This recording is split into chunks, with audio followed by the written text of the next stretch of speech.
Look, guys, I just want to thank my teammates, especially my O-line. Without them, this opportunity wouldn't be possible. I want to take a moment to thank all the coaches who helped me along the way. It's because... I want to thank everyone for showing up today. It's because of all you guys that I'm even in this position.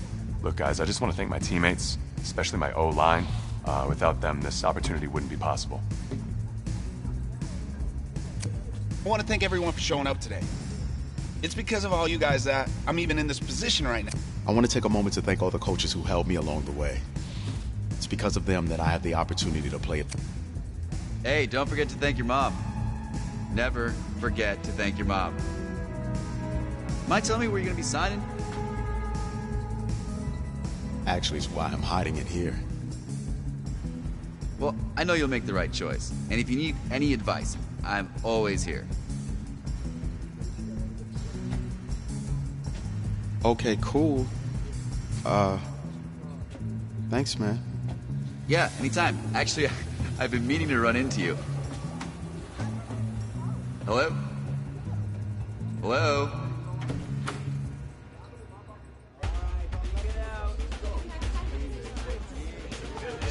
Who's it gonna be? Okay.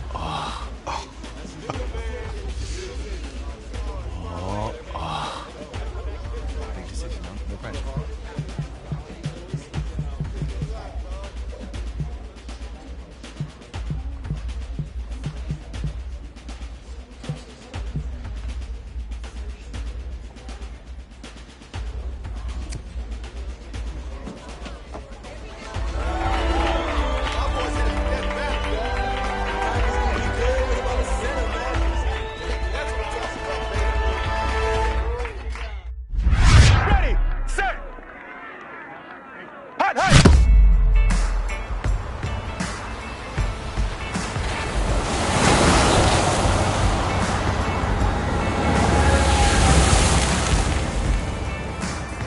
With this team's starting quarterback out, they're turning to a kid who's never taken a snap in college, not once. Look, their game plan isn't complicated. Drop back, scan the field, and throw it to Isaiah Street. That's what got them to the college football playoff, and that's what's going to keep them in this game. Drop back, scan, and throw. We're not sure the new kid can do any of these things. Don't you think that's a little harsh, Nate? 4 years ago, he was a 5-star recruit. They had high hopes for this dude. Doesn't that say something right there? What happened to that trust? Coach, you want to see me? Come in. I want you to be the first to know that Marcus Washington decommitted last night. And he's coming here. What? That doesn't make any sense. You said I was going to be the starter. He's the #1 recruit in the country, son. And there's no guarantees in college football. I'm sorry. I'm not going anywhere. Bring him in. I'll win the job. You'll see.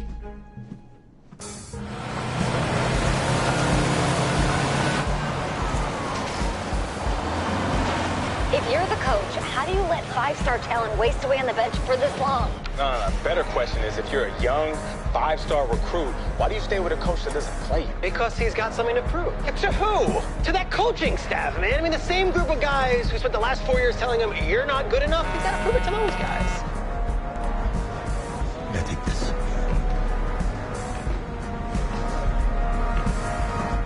All right, gentlemen. Like Coach and I always say, the second you step off this bus, you're on a business trip. We got a lot of work to do, so let's get to it.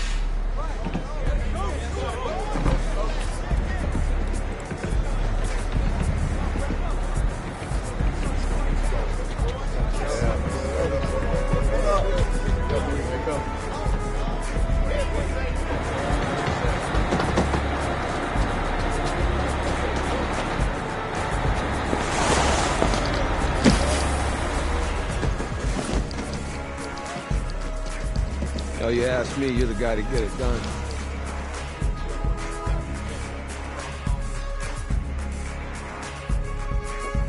Hey, JoJo. Ooh, you lose weight. I did. Yes. Glad you noticed. Hey, boy. Game day, baby, game day. Get in there. Whoa, whoa. The event staff is around the corner, you see. Hey, babe, go on in there. Uh-huh. This is for players and coaches only.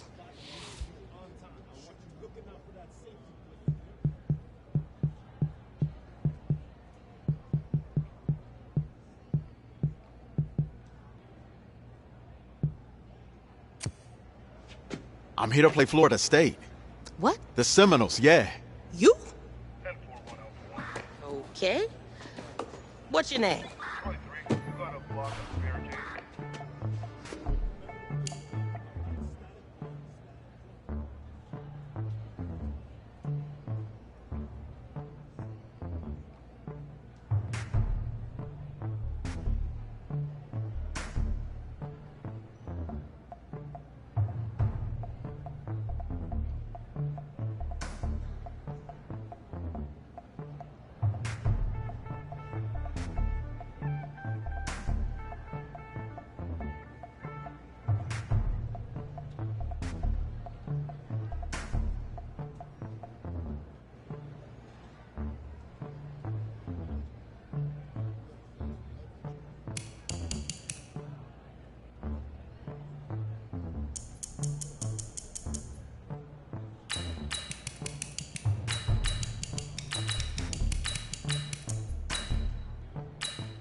That's me.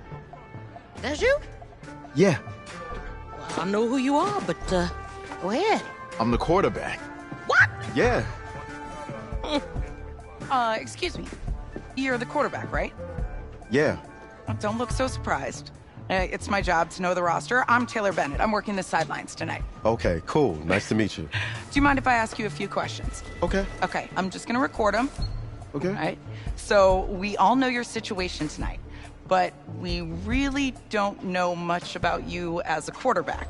How would you describe your style of play? Oh, well, Oh, man. Hey, what's up, man? I like to get the ball out quick. Get in my receiver's hands. Let them do the rest. Okay. Now, how about your personality? Or better yet, how would your teammates describe you?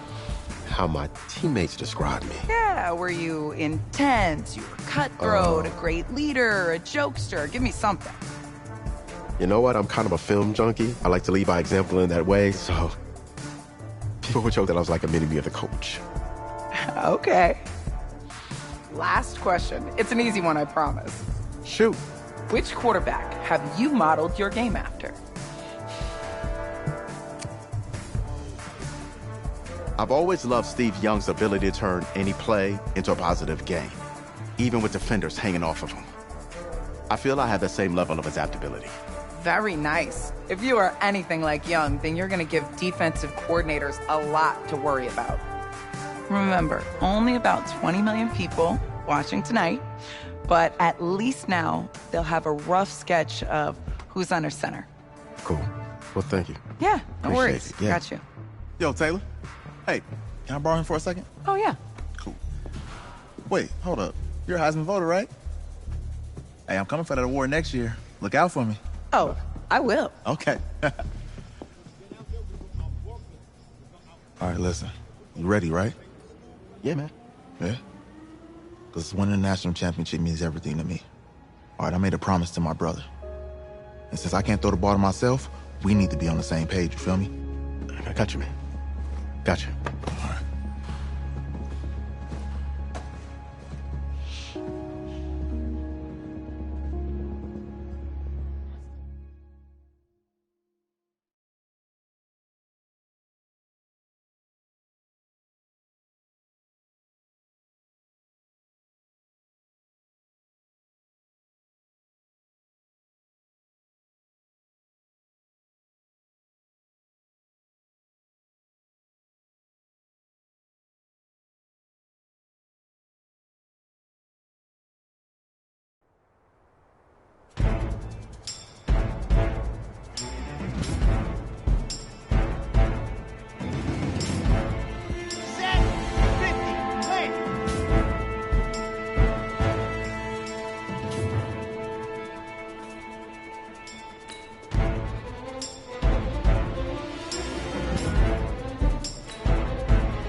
Okay, break.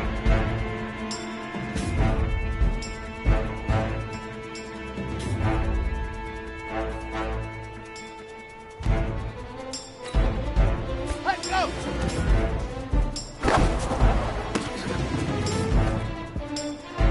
Let's go now, let's go now, let's go now. 30 base, let's go.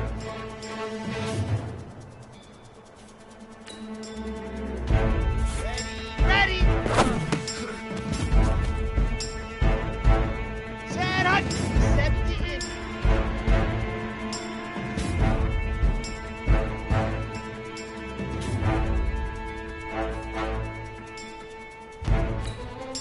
Hut, hut.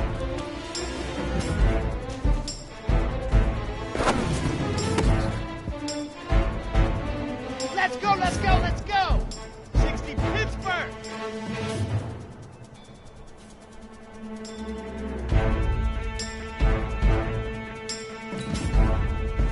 Set, go.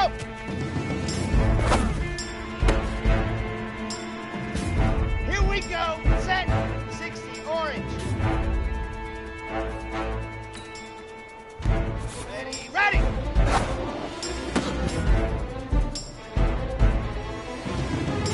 Ready up. Go. Come on, set. 8, read. Hut. Red. 10 Tucson.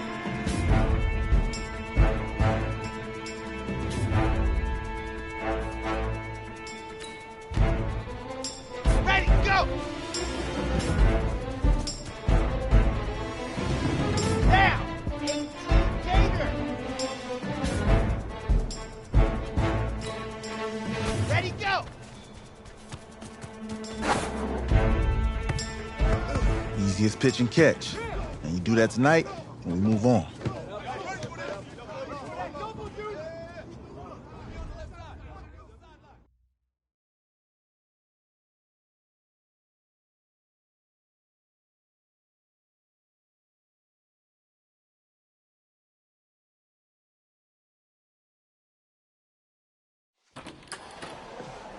All right, I just talked to Coach.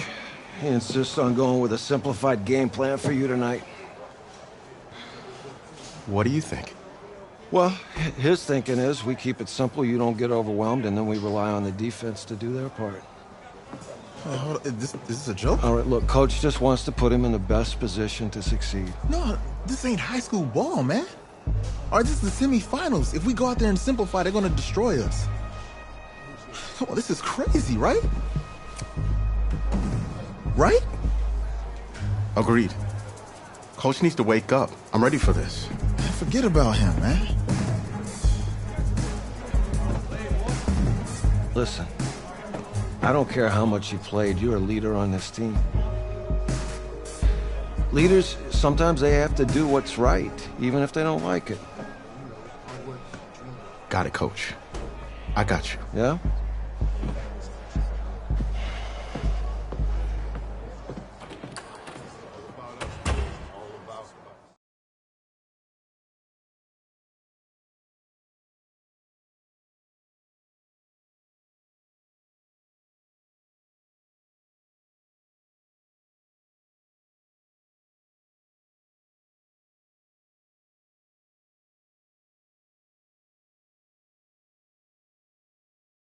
The 2018 college football season has been a wild one, and we are now down to 4 as EA Sports is proud to welcome you to AT&T Stadium in Arlington, Texas. Tonight, it's the first of our college football playoff semifinal matchups, as we'll see the Florida State Seminoles taking on the Clemson Tigers. What's up, bro? Good luck tonight. Thanks. Hey, man, don't listen to the critics. You got all the talent in the world. Just go out there and put on a show. Thanks. Means a lot. All right, man. Hit me up when you get to the league. Yeah.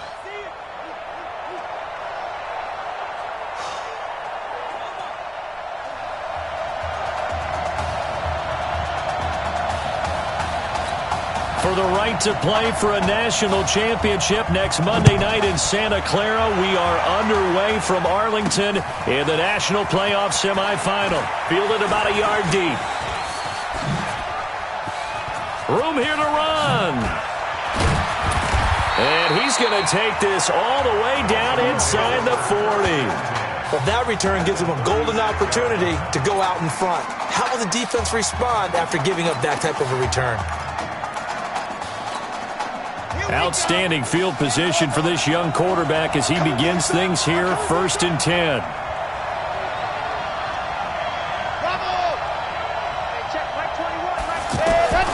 They will let him throw here on the very first play. And incomplete to open things up. Clemson, of course, back in the college football playoff for the 4th consecutive year. Champions in the 2016 season, trying to make it 2 titles in 3 years if they can get things done.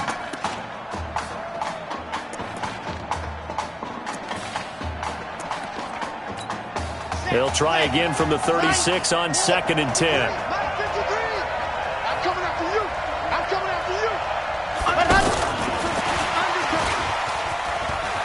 And some room to work. And he'll take this into the end zone. Now, hold on here. We do have a flag down. So let's see what this is about. So retract the yardage and retract the touchdown. And retract the chunk play. Big strike there to get the touchdown. Now they've got to take it back and see if they've got another one still in their arsenal.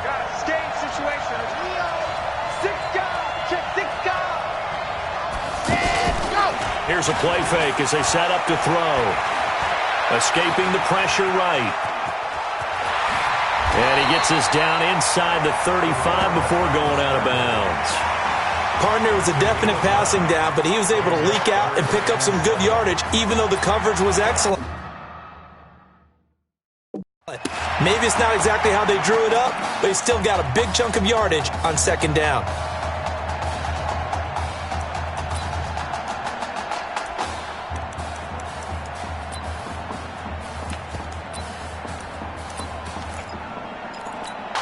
They don't want to waste this outstanding field position on this opening drive as they come up on 3rd down. He'll look to throw. He finds an open man, Simpson. And they'll work it inside the 15-yard line before it's all said and done. Right about 20 yards on the pickup. And officially, they'll say it's going to go for 19. A good throw there, but boy, a tough situation for this offense, for this program, really. You think about it, Marcus Washington, 4-year starter, came in as a true freshman to lead this team. He's 3rd all-time in passing yards in school history, 2nd in touchdowns, twice an All-American, a Heisman finalist, all that stuff. Never missed a game in his college career, 53 starts, but now he sits and watches as his understudy for the last 4 years finally gets his shot in the leading role. Now a fake on the give here as they try the run-pass option. And they're going to get him. They bring him down to the sack back at the 16-yard line. Great job defensively. I think he was trying to go through his progressions, find someone to get rid of the football. Before he knew it, he was on his back. Beginning. A great job defensively. Nowhere to go with the football. That led to the sack. They'll set up a throw. And that is caught. Touchdown, Clemson. A 15-yard touchdown ground. And Clemson has taken the early lead. So that drive certainly a confidence builder for an inexperienced quarterback. And a confidence builder for the coaching staff as well, because now they're seeing that they can work with what's out there. In addition, they feel good about the game plan that they set up in advance. Point after, up and good. And that makes the score 7-0. So after the touchdown, Clemson back out there to kick this thing away. This will be taken in at the 1. And he'll take this across the 25, a couple extra yards up to the 27-yard line. The Seminoles here with a 1st and 10.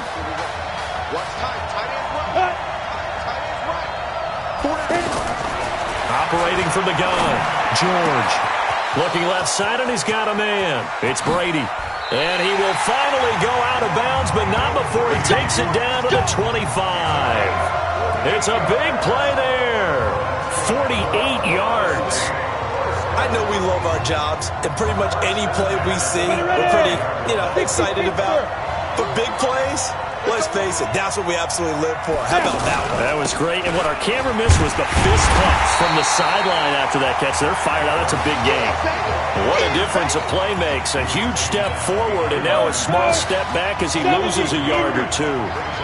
I know the scouting report on him is that he doesn't possess the eye discipline to be an elite linebacker. What that means is his ability to read, react, and make a play. But on that one, he looked like one of those guys.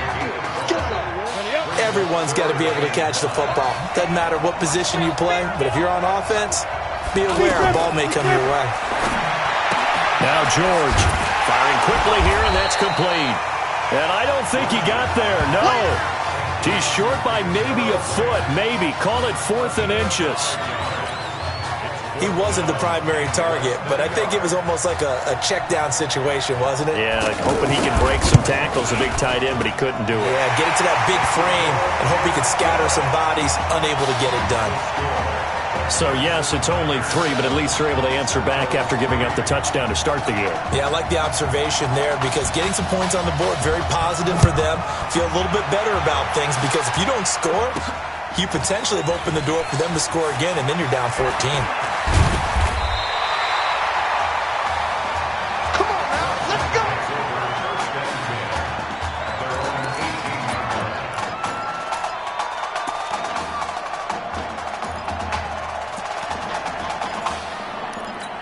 The Clemson offense here set to take over. They had the touchdown on the opening drive of the ball game. It was countered by just a field goal. So, hey, if your guys can do that for 4 quarters, you're in good shape. Yeah, it is a team game, so that's just good complementary football. But, I know I'm no brainiac, but you trade 6s for 3s, things are going to work out in your favor. A pass for negative yardage, obviously no good. Maybe he shouldn't have thrown it, or maybe he shouldn't have caught it. And I think we were seeing it at the same time, weren't we? Maybe you let that one go, right? Because you can see the lost yardage about to... Oh, he just needed to throw it away, but instead, out of bounds he goes, and that's a sack. A loss of 8 that time, and it brings up 3rd down. And just know when that play call came in, their eyes lit up because anytime you get a chance to take a big shot downfield, that's a lot of fun, and they missed an opportunity.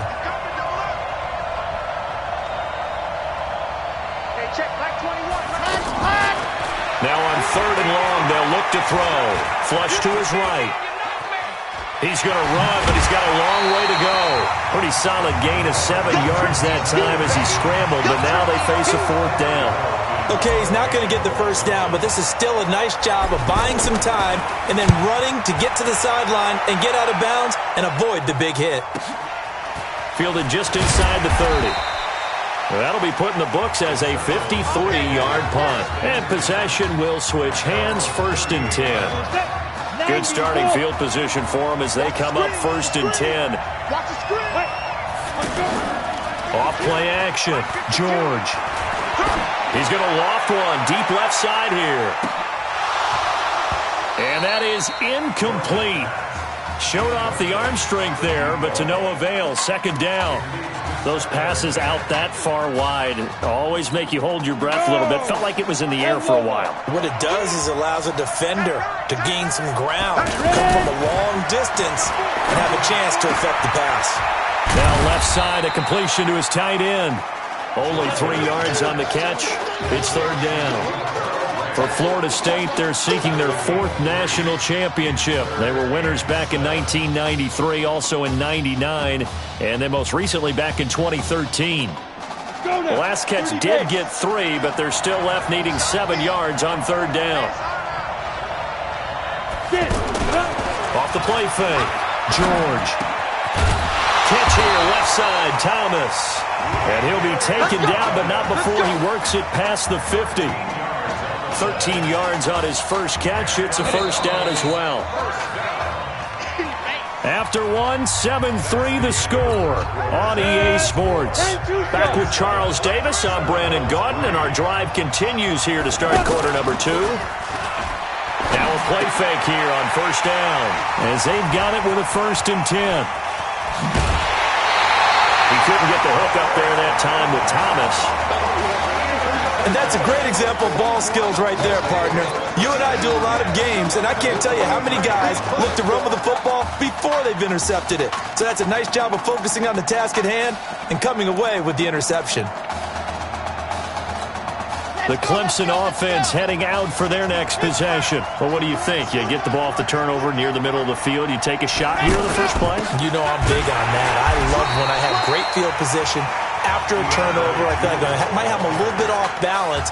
I prefer to take a shot, but a lot of coaches will tell you, you only do it if you trust the guy who's got the football in his hands. Meaning, if it's not there, he won't force it downfield and maybe turn it into an interception. He'll go to the check down, go to a second option, and go ahead and take the play that's in front of him. Oh, he got position on him, and he pulls it in. Last play, they got stuffed at the line. Different story here, over 20 yards. So much made about the fact that we've got a quarterback who's never seen the field in a college football game. But you go back to his high school days, he's played in front of crowds. Maybe not quite this size, but it wasn't abnormal for them to have 15,000, 20,000 people in the stands at his high school games. And the numbers from his senior year as a prepster, impressive. Led his team to a 14-0 record, threw for close to 4,700 yards, 37 touchdowns, just 4 interceptions, and he also chipped in 11 rushing touchdowns to boot. So it's not as if this guy doesn't know what he's doing out there under center. And that is caught. Touchdown, Clemson. A 20-yard touchdown. And Clemson tacks on to their lead. Sometimes those tight ends are a mismatch. They found the mismatch there. And that's exactly why you want to draw up those types of plays, because coverage is just going to go to the natural guys, the guys that make the big plays on the outside. But if you work your tight end into it, that's a tough one for a defense to handle. Tough. They couldn't handle it. It worked out for 6. So after the touchdown, Clemson back out there to kick this thing away. This will be taken in at the 1. And able to take it past the 20 a little bit, but no further. A flag in there as well. Let's see what this is. Defense. So they will accept the penalty and move forward. And now it's 1st and 10. A big mistake, especially when you factor in the personal foul yardage. From the gun, George. And the throw left sideline here is caught, but they'll rule it incomplete. Couldn't keep his feet in. 2nd down. That pass just a little bit off. It looked like maybe he tried to force it in there. Game speed, always different, no matter what you do in practice. Can't simulate it, right? So your decision-making, everything has to be a little bit quicker. Sometimes it can throw you off until you adjust. And there's a run to be happy with. Good, solid yardage. You'll take that any time you hand the ball to a back. From the gun on 3rd down, George. Well, the 2 men come together, and it's incomplete. Excellent work defensively, brings up 4th down. You can tell they were hoping for a flag there offensively. Several on the sideline motioning, hey, why not a penalty? Why not a penalty? What did you see? Yeah, I think you've got to let them play, and the officials are instructed. If there's contact coming from both sides, no flag. Let them fight it out. And forces 4th down. The Clemson offense here set to take over. But, Charles, so much of this offense the last few years centering around the combination of Marcus Washington and Isaiah Streets. Streets saying Washington's like a second brother to him. And, of course, many know the story. Isaiah's older brother, Ezekiel, tremendous athlete in his own right, but lost too soon to leukemia a year ago next week at the age of 20. And that is really a gut-wrenching story, as you know. And you look back at their high school days right here in Texas, just outside of Houston. Zeke was the star quarterback, a 4-year starter, 8,000 passing yards. Isaiah, a year younger, he was the receiver. The two of them told recruiters, you know we're a package deal, so if you're coming to get us, you're getting both of us. And Zeke actually recruited by both of these teams playing here tonight. And the two had dreams of playing for a national championship together, and now Isaiah with a chance to fulfill at least part of that dream. So the incomplete pass on the last play, and that leads us to a 3rd and 3.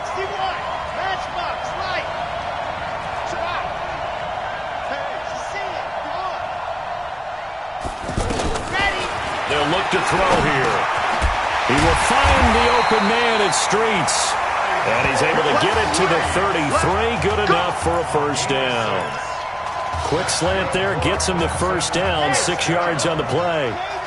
When prepping for this semifinal matchup, we went back and saw all the tape on Isaiah Streets throughout the year. And no matter who you talk with around the game, they say Isaiah Streets, what's so impressive, his route running ability. So much discipline, so much precision on the cuts. Not only that, but you sit down with him and you find out what an impressive young man he is for the amount of talent that he has and all the stars and accolades by his name. Incredibly grounded, just a remarkable young man.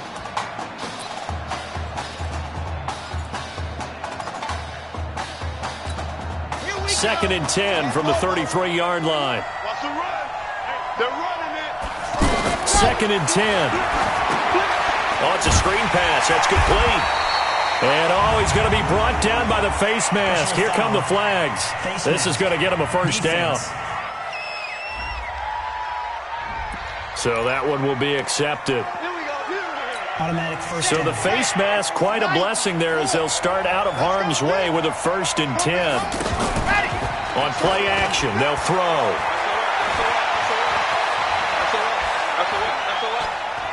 Being chased out, and he's taken down, trying to do a little too much, getting outside of the pocket, and it results in a sack. Sometimes I watch games and wonder why they use play fakes on certain passing situations, because it's not going to fool anyone. I don't know if that was the case here, but the end result was the same. No one fooled. Quarterback was hit. And the pressure gets to him again.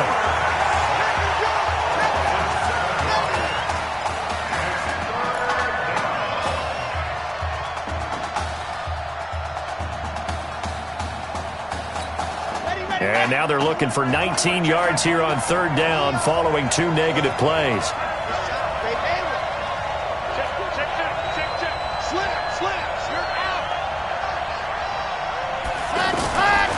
They'll set up to throw. He's going to find his running back. It's complete. And he's taken down right at the 45-yard line. A good pickup there of 20 yards. Well, you have to think, to this point in this semifinal matchup, you've got to be very impressed with the way that he's moved this offense. I mean, they really have not missed a beat from the way that Marcus Washington led them during the regular season. If anything, actually, they might be moving the ball a little bit better. This will be stopped about 2 yards shy of the marker. 8-yard gain, 2nd and 2. That's a strong pickup right there on 1st down. And as this drive goes on, we're seeing an offensive line and running game imposing its will. 2nd and 2. Quick slant caught by Streets. And brought down, but not before they're inside the 25. 15 yards on the play, 1st down. Some think that teams really won't throw a slant route unless you have a receiver that has a lot of stature to him. But sometimes the little guys, they get lost in there. People can't really locate them, and they run that quick cut on the slant, and oftentimes they can turn it into big plays. They'll drop the throw. Eluding the pressure right. And eventually taken down here. Great coverage downfield.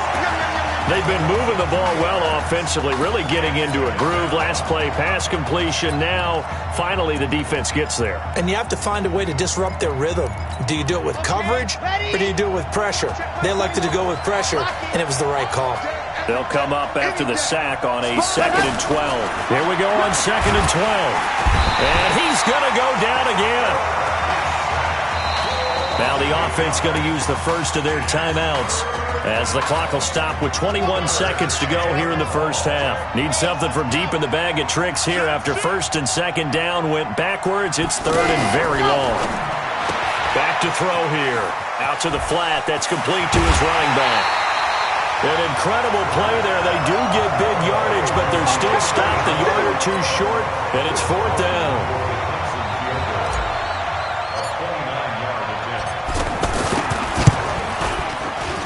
And this one is right through. And they will stretch the lead now to 17-3. Still a little bit of time left here in the second quarter, but they do get 3 before the half and expand that lead. And they have to be happy about that, and we haven't met a team yet that doesn't put an emphasis on trying to get points on the board in the last 2 minutes of a half. They'll be real excited to have those up on the board. 1st and 10 now, Florida State.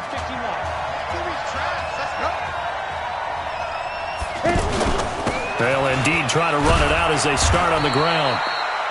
A gain of 3, second down.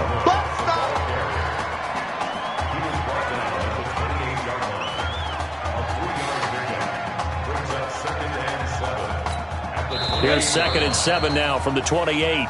Clemson fans saying, Marcus who? It's been all Tigers here as we reach halftime at Arlington. Who's up? We up. Who's up? We up. Let's go. Hey, kid. Just checking in with you. How do you feel about the first half? That's how you play. Let's go. We had a great first half. We keep doing what we're doing, we might win this thing. There's a lot of we's in that sentence. It's a good thing to recognize your teammates, but you remember you're leading the charge tonight, all right? So get out there and let's put this thing away. Second half. Let's go.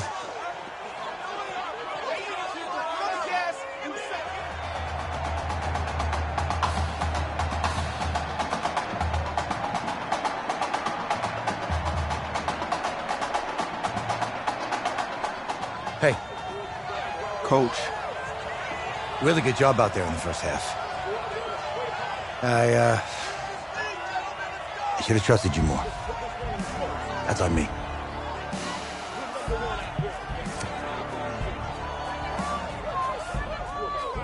I'm over it. All that matters is the win. All right. Can you handle it if I open up the playbook a little bit in the second half? Let's do it. Let's get him. Thanks, Coach. All right.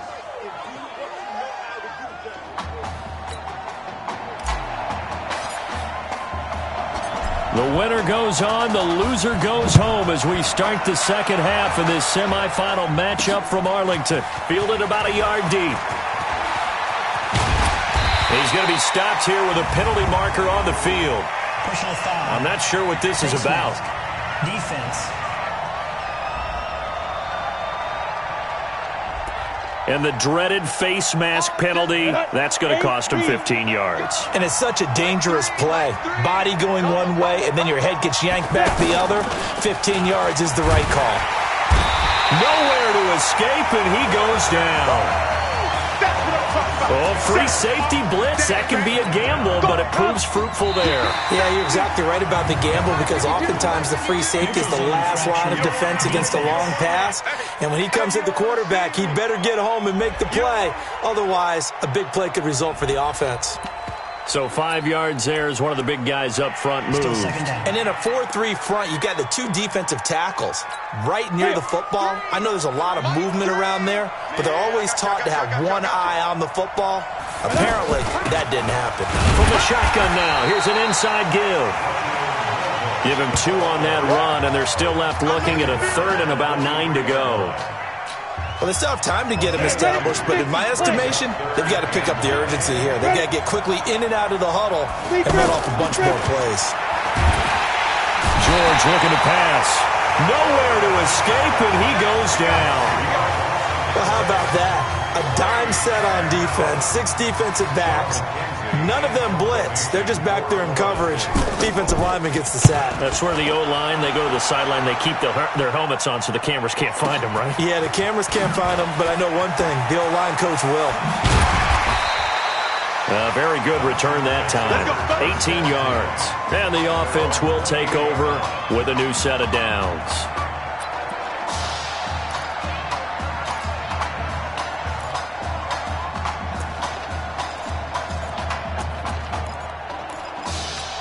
Now we take a glance at the offense as they work their way back out for their first possession of the second half. This is sort of what you would call a put-away drive, isn't it? They score here, especially a touchdown. It's almost out of reach. It certainly feels that way, and I think that they're going to call their plays accordingly because what you really want to do, even though you know the scoreboard is still up there and the game's going to go on, You think you can take the spirit away from another team, that their drive and will to come back and win can be taken with another score right here. It's still third quarter, but you just get that feel. Yeah, they're teetering right there on the brink, aren't they? A throw over the middle, taken in. A gain of 13. It's a first down. He continues to make plays, and he looks terrific out there right now. But what I've really liked, the way he's controlled this huddle, playing with a lot of confidence, and that confidence has been transmitted to the rest of the team. On first down, they're going option left.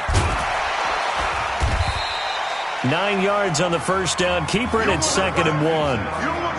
Well, if you're going to run the read option, typically, you've got to keep an eye on the defensive end. And what does that mean? What are you looking for with a defensive end? But you want to play off of what he does. If he collapses inside towards the running back, then you pull it and take it yourself outside in. If he stays outside, you go ahead and leave it with the running back. In this case, pulled it and got good yardage himself.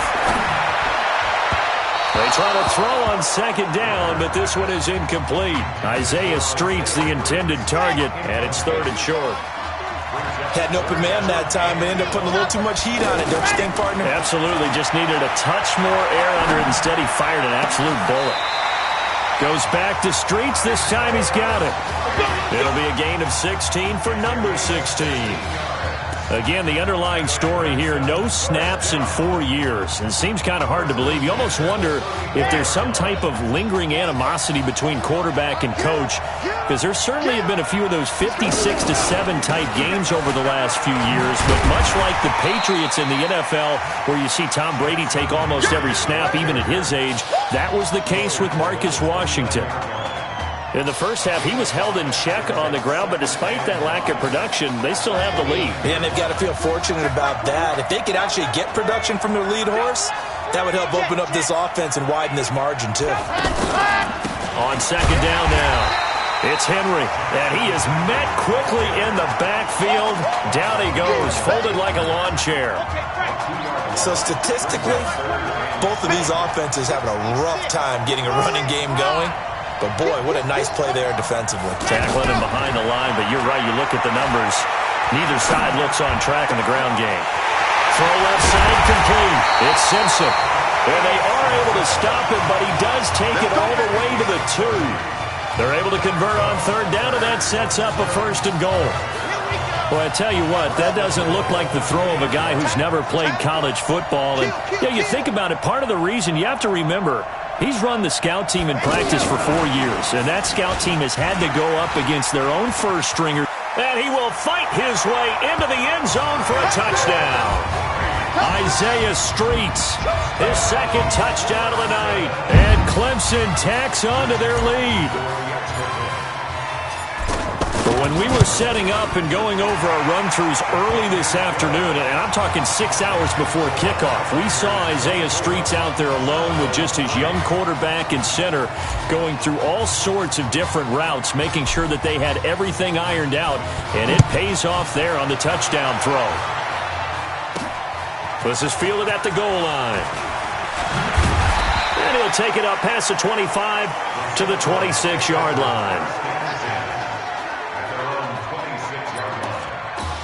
Here's the Florida State offense ready to begin their next drive. They're down 3 touchdowns to this point, needing to put something together as they have it 1st and 10. George to throw. Looking left side, and he's got a man. That's Brady.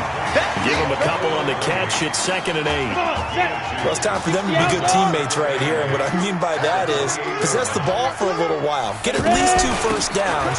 Give their defense a chance to settle down a little bit after they give up a touchdown. And he is going to be stopped cold behind the line of scrimmage. He'll wind up losing a yard on the play, and that'll lead here to a 3rd down. Looking to throw. George. If these guys are going to chop into that deficit, they got to do a much better job in the run game. Caught behind the line of scrimmage, no yardage will be found. Call it a loss of 2 on the play, and that's going to make it 4th down. And the punt team on now as this one's sent away. This is taken at the 23.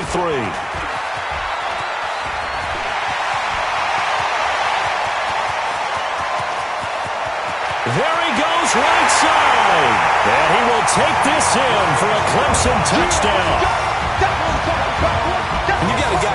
fast back there to receive punts. That's a nightmare for the guy game planning, the special teams coach, but it's also a nightmare for the punter. Sometimes they get so nervous that they mishit the ball and kick it right to him.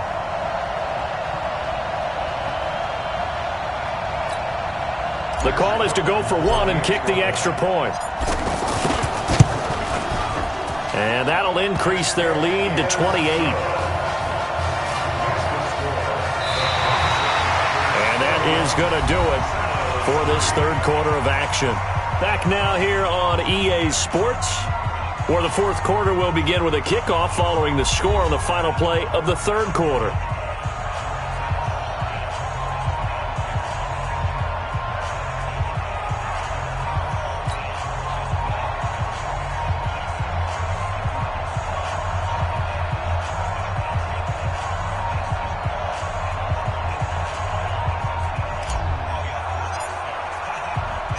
Set now to kick this one away, and off it goes. That's fielded in the end zone. And he won't return this one. He'll go down to a knee, and they'll start at the 25. The Seminole offense about ready to get going again. And on the last go-around, they really couldn't get anything going. They had to punt from deep inside their own territory, which means you're going to lose the field position battle as a general rule.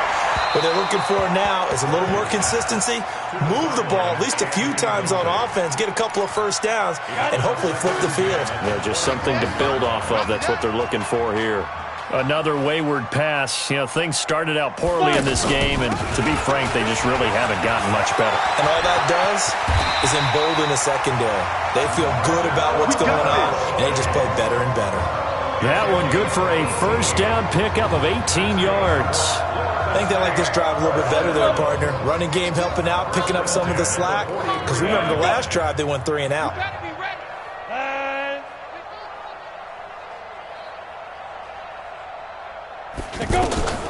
Throwing on first down, George. And a quick throw here, that's complete. And he'll be corralled out across midfield down to the 45. Give him 11 yards that time and a new set of downs. Well, coaches always talk about finding balance on offense. I don't think you can get much more balance than this. Big-time run, big-time pass. A 1-2 combination. Looked pretty good. How about that? Let's see if they can continue to take that kind of a punch, though. Throwing on first down, but this one winds up to be incomplete. At this point, down big, you'd have to imagine this defense are just going to sit back, blanket the field as best they can. Yeah, this is actually the easy part of the game for them because, just as you noted, they can sit back, keep everything in front of them. But they've blanketed the field the entire game using a variety of coverages. Another throw on second down, and this one incomplete as well. After that throw, and it was definitely one that he would love to have back, I wonder what's going through his head. I wonder what kind of mind game he's playing with himself to get himself back on track. Because a lot of guys, that's what they do. They have little triggers that when the mechanics are off or if they make a bad throw, that they go to that place to get themselves back in sync.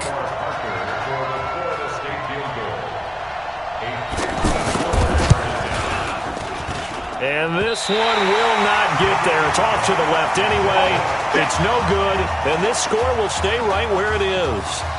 Now listen, now no kick from 50-plus is a gimme, but here you're indoors in a dome. You'd think ideal conditions. Yeah, it's one that he would expect himself to make, not just us expecting him to make it. Over the years, my theory is very simple. The athletic ability of kickers continues to get better and better. Check their background. They were all county, all state, at other positions, not just... And he is going to be wrapped up and slung to the turf. Tremendous read and reaction by the defensive tackle. And frankly, partner, it's not that often the DTs have that type of easy access back to the quarterback. Never bought the play-action fade. Now following the sack, they'll look to make amends on a second down and 17. Now a toss left side into the hands of his tight end. And he'll be taken down, but not before they work it across midfield. That one covers 24 yards. It's a first down. So, Charles, let's look ahead. This is the first of 2 semifinals on this night, so we don't know the opponent yet, but you'd have to think that the road will get tougher from here. I'd have to agree with that because now there's going to be film, and they'll game plan for him. But you look at our quarterback, he's had everything go his way so far, and as you just stated, No guarantees this continues on January the 7th, so we'll pump the brakes a little bit, but let's give credit where credit's due. In this ball game, he's been magnificent. Now a fake on the give here as they try the run-pass option. And he's going to be taken down back around the 35-yard line. Hindsight is 20/20, partner. Maybe they should have kept it on the ground again. Well, it almost looked like the O-line was run blocking again. I mean, they opened up a big hole last time. This time they opened up a hole, and the quarterback got sacked. So after the sack, they'll come up on a still manageable 2nd and 13. 2nd and 13. He's going to leave this for his running back. It's complete. It's a gain of 7, and they're going to face a 3rd down. The offense on 3rd down tonight, they've hit on 6 of their 8 tries. Very good. This will be 3rd and 6. He'll look to throw. Over the middle, it's Isaiah Streets. And he'll be brought down with the 1st down and a late flag here, too. And he may get a few more tacked on for good measure. They're down here in the 4th, and that personal foul penalty is not going to help. No, in these types of situations, players will tell you that's extra intensity. From where we sit, it's actually frustration. Not a good play. That one looks like he'll throw here. And that is caught. Touchdown, Clemson. 10 yards on the touchdown pass. And this offense continues to pour it on. What a game he's had throwing the football. This is now 4 touchdown passes, and this offense has had very little drop-off from Marcus Washington. Starting to get a sense who might be on your weekly cover of your favorite sports magazine this week. So after the touchdown, Clemson back out there to kick this thing away. This is fielded at the goal line. And he'll bring it a few past the 20 to the 23-yard line. Here's the Florida State offense ready to begin their next drive. Let's just be frank. They're playing for pride at this point. That's all that's left, because victory, not a chance now. And I can't wait to see how they actually go about doing it, because there are a lot of people watching the body language of the guys on the field now, and if they call plays they want executed, they need to do that and do it really well. Otherwise, there could be repercussions. We'll see how they handle the waning moments of this one. A 2nd down pass play there, but it's incomplete. Looked like he had a couple of different options as far as who to throw to on that play. Who am I to say this, but I'm not sure he made the right decision. He rifles one that's intercepted. Picked off at the 39. So many times we end a game, and as we're recapping it, we're talking about what offenses did and how they won the game. Let's flip this one over. The defense, they frustrated the offense the entire ball game. That's why they're walking out of here with a victory. And they're going to love to walk out of here with that as their final act, that interception. Good way for them to end it. On 1st down, Jewell. And he is going to lose yardage here. It's a loss of a yard there, and now 2nd down. This offense has had a lot to like in this game. I don't know that last play, though, is going to make the highlight reel. It's not going to make the highlight reel, but it will be the focus of the film session that a team has to sit through. I've sat through those before.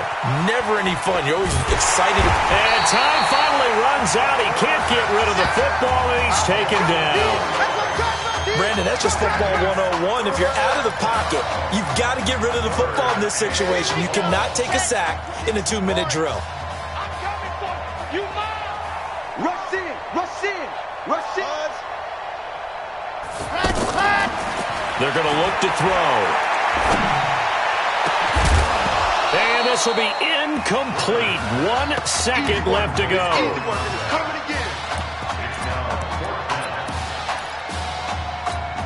And with things looking pretty good on the scoreboard, they're going to keep the offense out there and go for it here on 4th.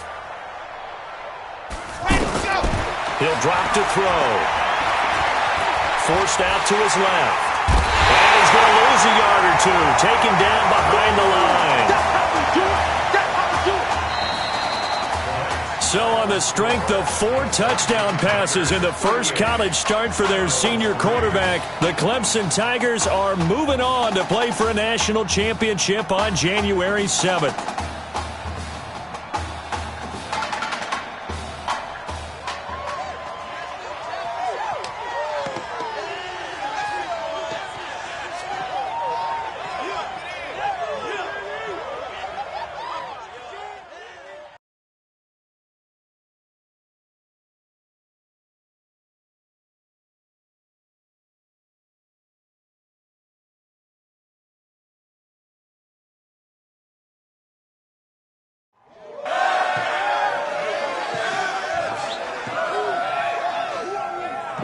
I'm really proud of you. Thank you, sir.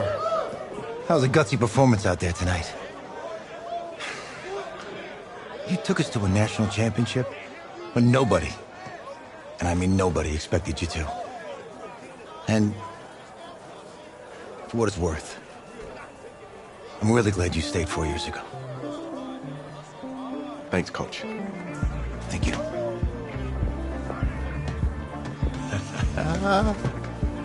Yeah, baby, we going to the chip. Woo. One more game, baby.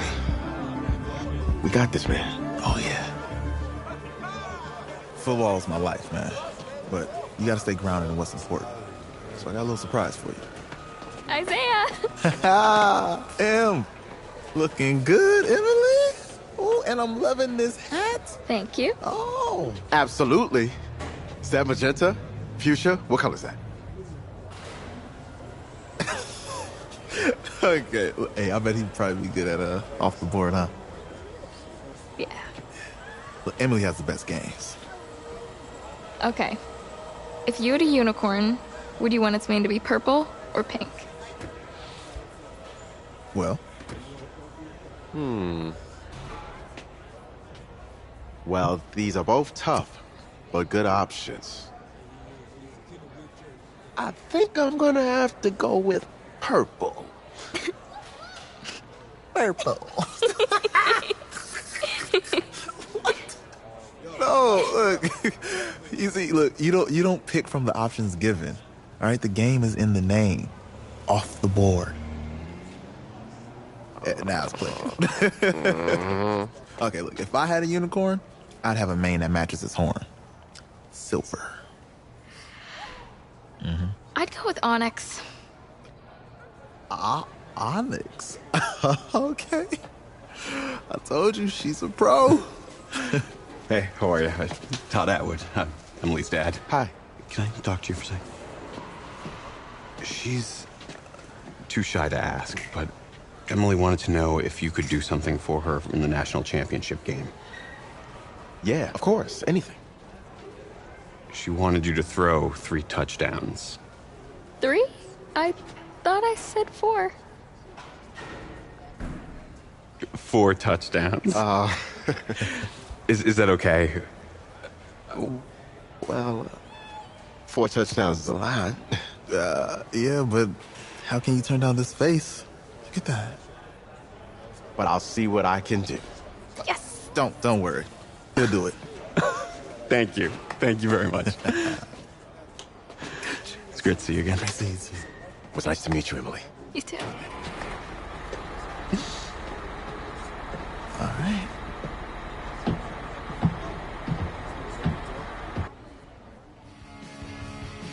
We're days away from the national championship game, and there is one big question on everyone's mind. Can lightning strike twice? Last week, we saw a quarterback with no game day experience lead his team to victory in the college football playoff semifinal. Kyle, is this kid good enough to win a championship? Not at all. That's it? No? That's No? it. But hold on. I don't think he has to be. And let me tell you what I mean. There is so much talent on that team on both sides of the ball. Manage the game. Don't make the big mistake. I think they have a real shot. I do. Kyle, we don't like managers of the game here at the table. Very boring, just like your shirt. I feel you, but I disagree. The team has a ton of talent, but they're going to need this dude to make some plays.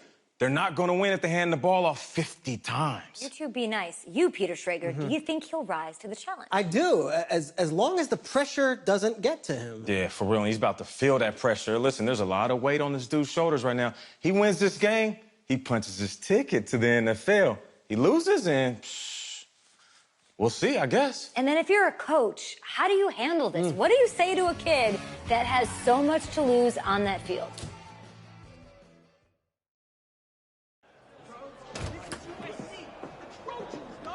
Hey, can I talk to you a minute? Sure, Coach.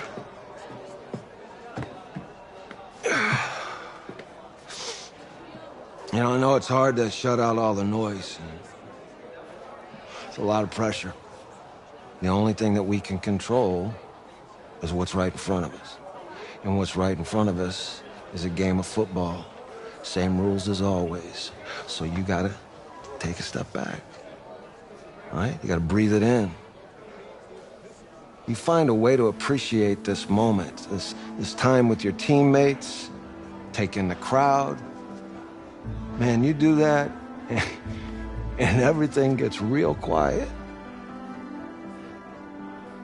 All right, so breathe, take it in. Trust me, I know what I'm talking about. I got you, Coach. Yeah, thanks. Get him. Yeah, yeah.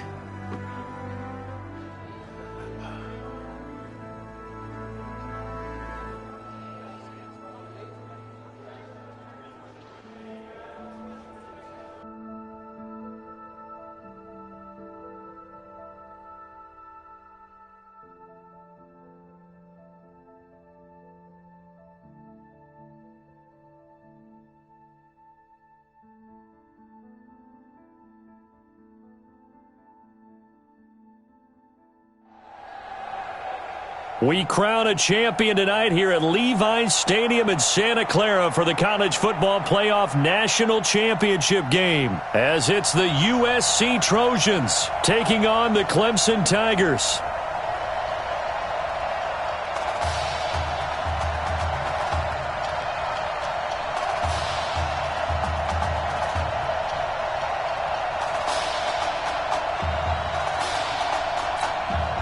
Here we go, the matchup we've all been waiting for. Number 1 versus number 2, and off we go in the College Football Playoff National Championship in Santa Clara. Fielded about a yard deep.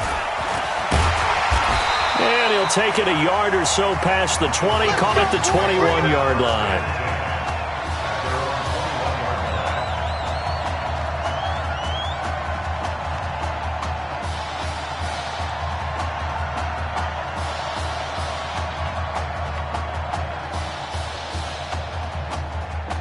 Here's 1st and 10 for the Trojans.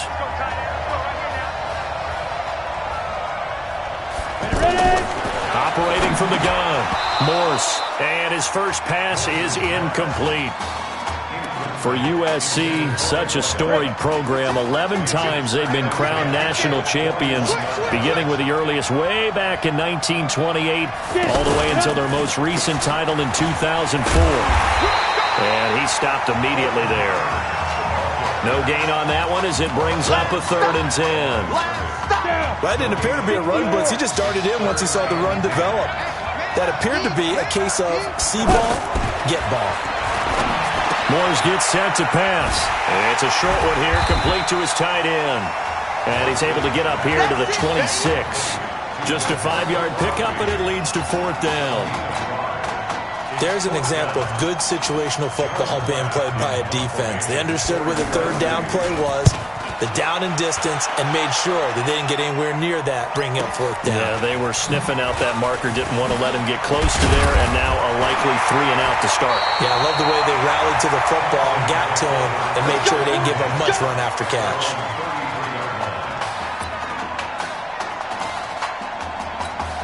With one game of college experience now in his pocket, this young quarterback leads the Tigers up 1st and 10. They'll start out here with the option left. 2 yards the gain on the keeper, and it's 2nd down.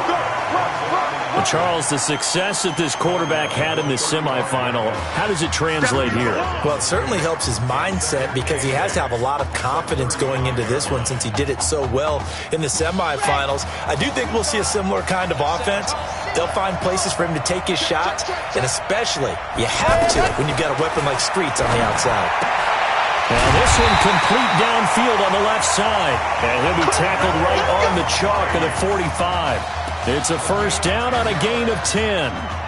We saw these two work pretty well together in the semifinal in Dallas, and now the first catch here for Isaiah Streets in the national championship game. And look, these two, they know each other. They've been friends, even though they may not have been playing together out on the field in live action on Saturdays, but they do have a lot of practice reps together. They spent a ton of time this last week after practice trying to get that chemistry better.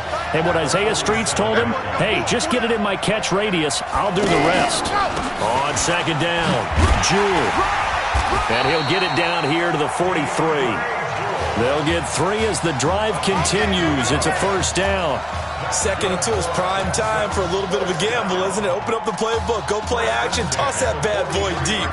But in this situation, go ahead and give it to your back. Let him pick up a first down. Keep the sticks moving.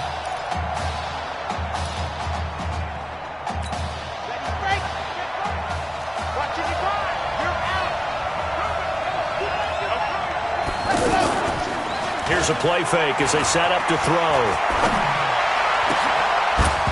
And this will be incomplete.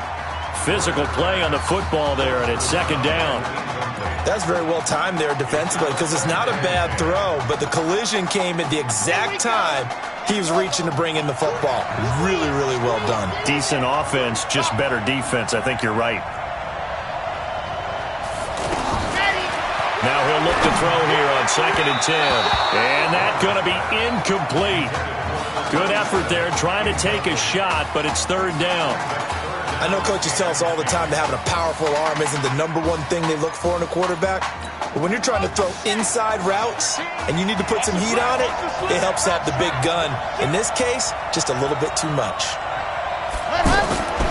They'll look to throw. Throwing middle, and it's complete. And he gets it inside the 35 and just shy of the 30.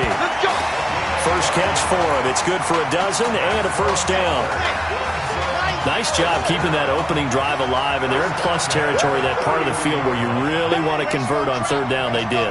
Big-time pickup for them, and now I think the aggressive play callers think to themselves, this part of the field, I take my shot at the end zone, because the closer you get to the end zone, the field gets condensed. Makes it a lot tougher to run those routes. You still got a chance to actually run past people right now. Take your shot at the end zone early in the down and distance count.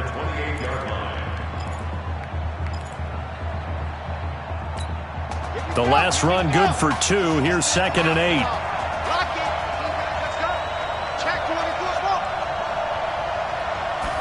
Here's 2nd and 8. That is caught. Hit Streets. That one a gain of 20 and a first down. Now that's a play that Isaiah Streets made time after time this fall on Saturday afternoon, and you got to think as this championship game continues to unfold, they have to find some way to slow him down. Double team, just anything to disrupt him, because he has a knack for getting open and making big plays. That's going to be caught at the 10-yard line. And they'll get this from the 8 to the 5. Pickup of 3. 3 yards is the gain that time. 2nd and goal. I know most of the time when the ball's in the air, you're thinking wide receiver, tight end, but running backs, they can be a big part of any passing offense nowadays. Steps away to his left. And that is caught. Touchdown, Clemson. A 5-yard touchdown catch. And Clemson has taken the early lead. An ideal start for them, really. You force the punt, and then you go down and score. And you've got to see a fist pump on the sideline from the head coach, don't you? Because he's turning to his bench, and he's telling his team, this is how we prepare. Force the punt, go downfield and score. I told you guys, it's just like a boxer in the gym preparing for the fight. Now we get to turn it all loose. This is fielded a couple yards deep. And the decision to bring it out is going to cost him about 7 yards all told as he's taken down back shy of the 20. USC gets set here, 1st and 10. To throw is Moores. They'll try and set up the screen. It's complete. And he is going to lose yardage here. That's going to go as a loss of 6, and it'll set him back for 2nd down. Got to give some credit there defensively. They snuffed out that screen early on 1st down. Really read it well, didn't they? Because they didn't... And he's going to go down. Back at his own 5-yard line. It's a sack. Well, it was 2nd long. Now it's 3rd and even longer. They're going in the wrong direction here.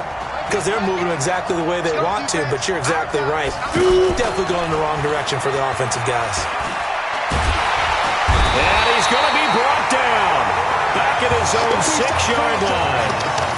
We've watched this a long time, and I still don't believe we get it. 3rd and long, why are you calling play action? Yeah, because they're not going to bite defensively, right? No, not at all. I did have a coach explain to me years ago that for some teams, that's how they have to deal with pass protection and their line blocking.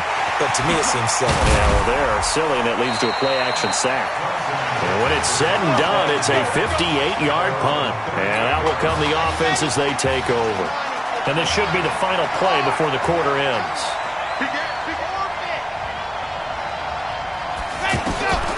They'll try and start this drive in the air.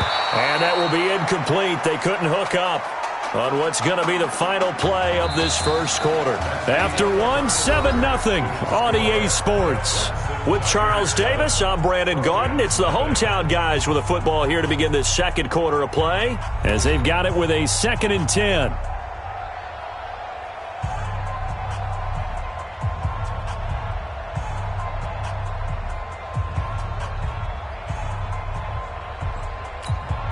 They work again from the 38 on 2nd and 10.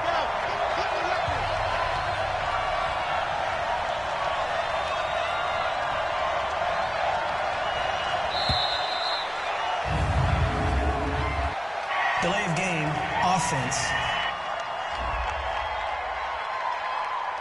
So that'll back them up 5. Still 2nd down.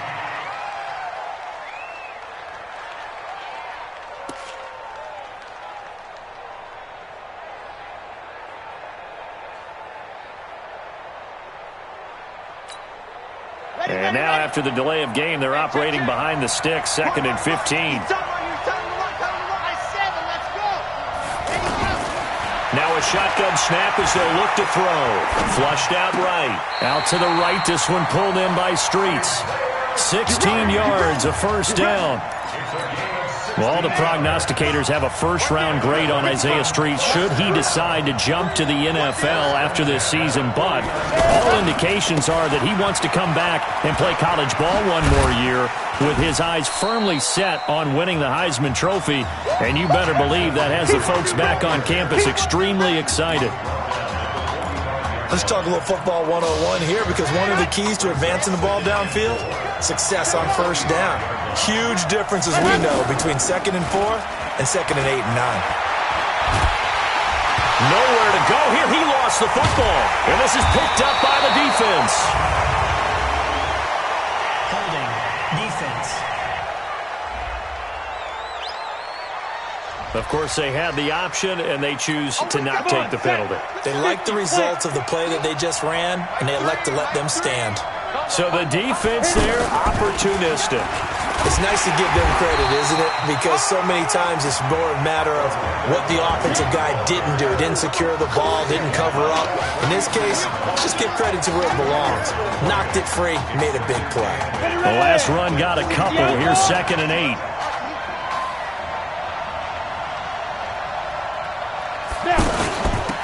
Here's Darby on the carry. And he's going to get this down near the 30-yard line. A gain of 13. It's a first down. Tremendous blocking by the interior of the offensive line. They didn't just gash him there. They blasted a gaping hole for him to gallop through. I think if he comes back to the huddle, he better be giving them a whole lot of credit and thanking them for that much space to rumble. Here we go. So 1st and 10 now from the 30. They'll run on first down. Darby, and inside the 20 before he's brought down. It's a gain of 11 yards that time, and it produces a new set of downs. Yeah, they really needed to get something going, didn't they? They had punted on the last 2 possessions. The running game starting to come to the front for them, providing a nice pickup there to keep this drive going. Here's 1st and 10 for the Trojans. Let's go. You tighten up. Running it with Darby.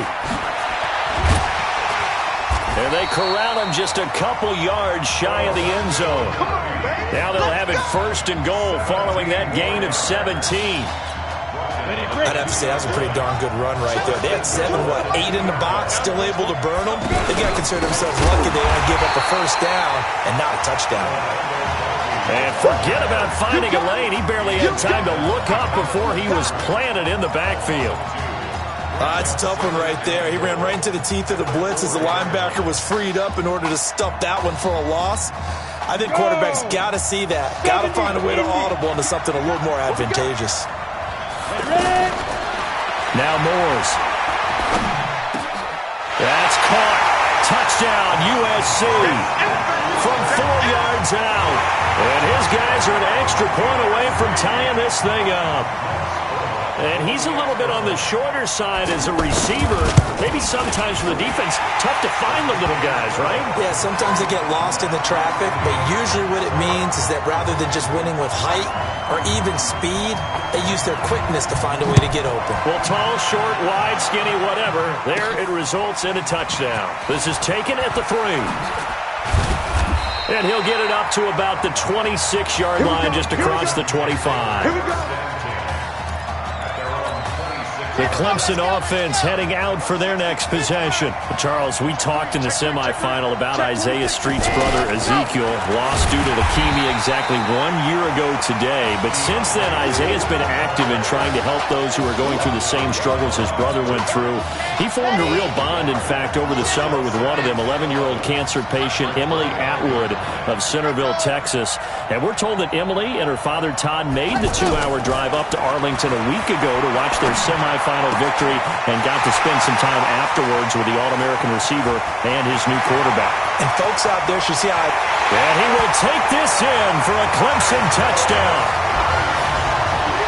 So now 2 touchdown passes thrown, and we talked earlier about the young cancer patient Emily Atwood. She asked him a week ago for 4 touchdown passes. Heck, he's already halfway there.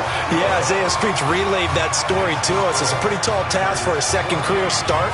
But the way he's looked these last couple of games, he's not fazed by the request, is he? He's halfway there.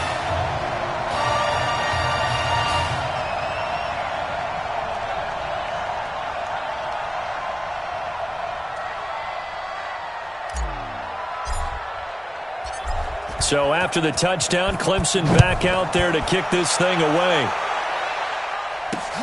That's fielded in the end zone. And no run back here. This will be a touchback, and it comes out to the 25-yard line. Go now. 94. We got 4. On first down, Darby. And that play going absolutely nowhere as he's belted before he could get out of the backfield. Well, the first play of the drive lost 4. Now they'll look to move it forward here on 2nd and 14. 2nd and 14.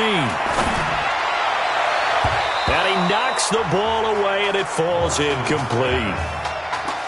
But one thing that I've liked defensively is that they've shown him a lot of different looks here in the first half. They've come after him. They've sat back.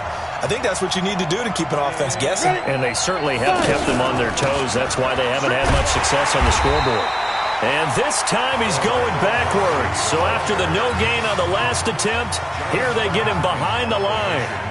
The USC punter out there now, standing right on his own 5-yard line. This is fielded at the 27. So possession goes over here on the punt.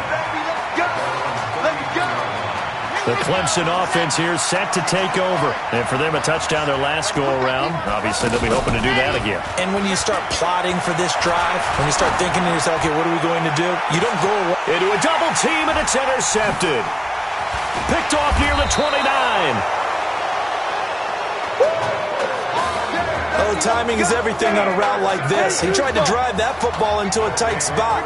And if you're a little early or a little late, chances are there's going to be someone there. And sure enough, this one's going the other way.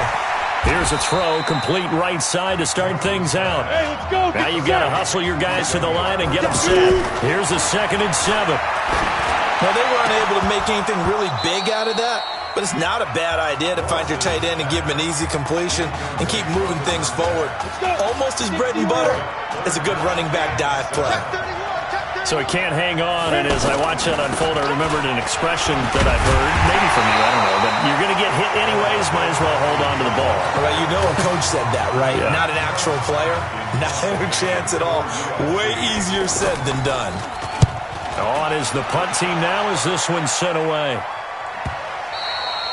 And this will hit just beyond the goal line as it's into the end zone for a touchback. The Clemson offense heading out for their next possession. You're under a minute to go here in the half. Field position not really in your favor, but still time to try and move the ball and get in field goal range. Yeah, you got the lead. It's definitely a thought. Let's go ahead and try and increase it. But at the same time, I don't like the odds. I don't like where they are on the field. Got the lead. They've done well in the first half. Don't mess it up and go into halftime looking at each other wondering what if. Clemson now with a 1st and 10.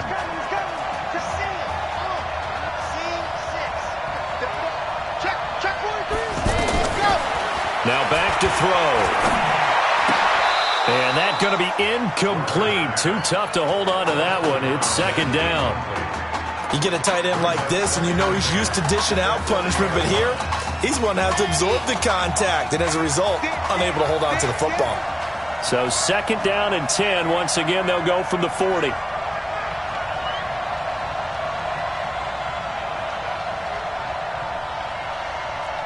Bravo! 2nd and 10. Nowhere to escape, and he goes down. Now the defense going to use the first of their timeouts as they'll stop it with just over 40 seconds to go in the first half.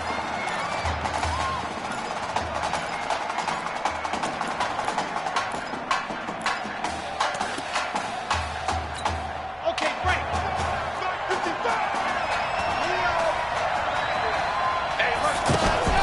The play action fake. They'll look to throw. Escaping the pressure right. On the run, he'll let this go deep right side. And that will be incomplete. Well, they weren't scared to let it fly, but it falls to the ground and brings up 4th down. Well, partner, they're not content to run this one out as we head towards the half, trying to hit a big chunk play right there and add to their score. Now, this is a confident group. At the very least, they're thinking field goal. Yeah, and I don't blame them one bit. I don't think you sit on the ball going into the half when you have a chance to put some more points on the board. That's going to go in the books as a 55-yard punt. Well done. A little over 20 seconds remaining in the half as they'll line up here 1st and 10. They'll indeed start on the ground to run that clock. And he'll just push his way forward for a few as the clock will run. 2 yards on the carry there. It'll be 2nd down.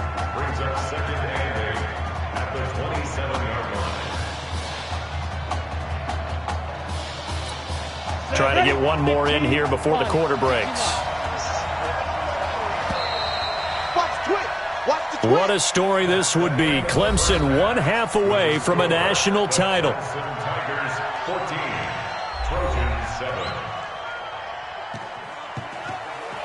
Hey, come on. Hey, you need to play better in the second half, all right? What? Just give me the ball, all right? Let me do my thing. I agree.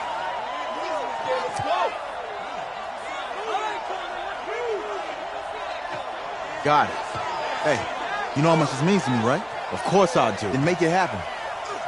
Okay, man.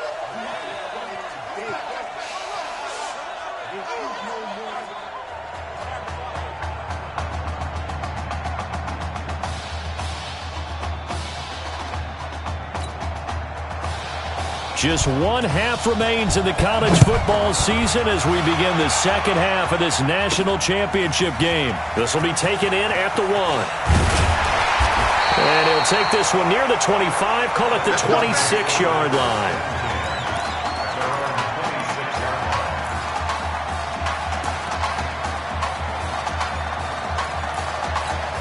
The Clemson offense here set to take over. They've got to like their position. They lead this championship game, 2 quarters to play. What's the course of action in this second half? I think you continue to show your quarterback that you've got faith in him. Continue to run the offense the way you did in the first half. Continue to give him opportunities. But behind his back, the head coach is telling the offensive play caller, if you see any moments where it feels too big for him, be ready to dial this game plan back. That's going to set them back 5 yards. Now they need 15 yards on this series after the delay of game. 1st and 15. Under 10. Out. 10. Delta. From the shotgun, he'll look to throw. Simpson reels it in over the middle. And he's able to get up here to the 26. 5 yards on the catch there, brings up second down. One thing I can say pretty safely, that route is not called if you don't have a guy who can throw the ball and put some mustard on it. Because if you're going to lollipop it in the middle of the field, bad things usually happen. It takes a strong-arm guy who can rifle it in there, and they were able to successfully complete that one. They try to throw on second down, but this one is incomplete. And now offensively it's 3rd and 10, and I'm just thinking to myself, actors always say, what's my motivation before a big scene? Right now the play caller's thinking, what have I done before that's worked well that I can go to right now? Yeah, because they were pretty successful in the first half scoring points. Haven't done anything so far here in the second half. Now a 3rd down throw, but it misses the target, incomplete. So it would appear they will not be able to add to their lead on this opening drive of the second half. Yeah, if another touchdown was scored there, now we're talking about a 2-score game, and they're probably on their way of creating an excellent gap between them and their pursuers. But how about the defense there, able to step up and keep themselves in this one? 12 yards on the return that time. Let's go! Let's go! Let's go! Now we take a glance at the offense as they work their way back out for their first possession of the second half. They'll run on first down. Darby, and room to run as he's up past the 35-yard line. It's a 7-yard carry to set them up with a 2nd and 3. Despite the blitz, they're still able to pick up a nice solid gain. The disadvantage of blitzing often alters the normal spacing and run fits, and leaves creases like they were able to exploit right there. Only a yard on the pickup, so a good situation on 2nd and 2. It's now 3rd and 1. These guys have punted 4 times already, and they're staring at a 5th, barring a conversion here on 3rd down. On the ground, it's Darby. Well, he's not going to get there. That won't even be close. It was blown up in the backfield. A loss of a yard, and it brings up 4th. Another down on the scoreboard, but the urge to go for it is almost irresistible here on 4th and short. Yeah, I know they're on their own side of the field. I was going to say. Normally I would say punt the ball away, but I'm feeling it. I say go for it. And this one hits at the 1, continues on into the end zone for a touchback.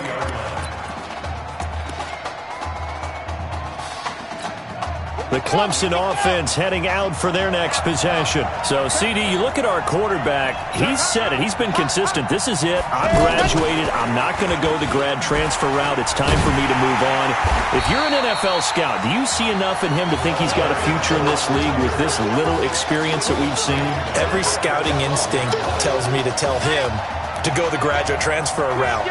But you know how it is nowadays. And look, he's played awfully well against 2 top 5 defenses. Someone's going to take a shot and give this guy a look. Well, several teams need a quarterback. You think about the Cardinals, they're going to be picking number 1, but Giants figure to be in the market, Broncos, Bengals, possibly the Raiders. So there's going to be some teams looking. And don't forget, backups are at a premium in this league, and this guy could be a developmental player.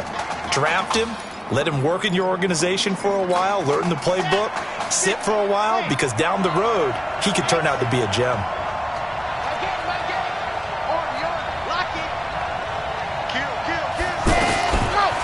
Now on 3rd and long, they'll look to throw. And that is incomplete. I guess they figure with a guy who is that hot downfield, who knows how to get the ball into the end zone, you throw it up and give him every opportunity, even though that one fell incomplete. Yeah, he's already been in the end zone multiple times. Tried to target him again deep there, but unsuccessful. Oh, and he's taken down here by his face mask by the looks of it. And a penalty flag is going to give a much better starting position. And a big face mask penalty here, 15 yards. You never want to get your hands up in the face mask area because your fingers can get tangled up there, and that can hurt you as a player. Now a play fake here on first down. Into double coverage, and it's intercepted. Picked off inside the 10. And, Brandon, this is a real nice job defensively of getting inside a quarterback's head and figuring out, okay, where's he going with the football? Because you can make an educated guess defensively, not all the time, but sometimes. And when you're right, you've got a decent chance of coming away with the football.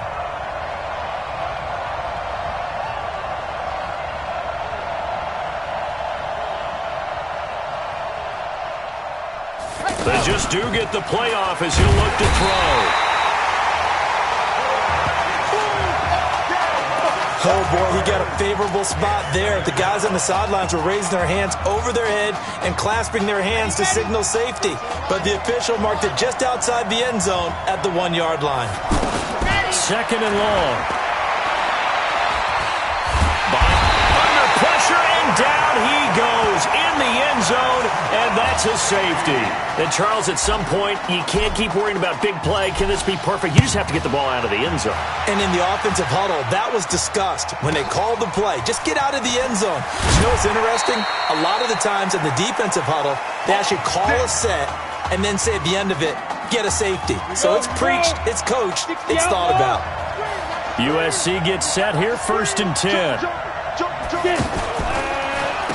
They run the counter. Darby.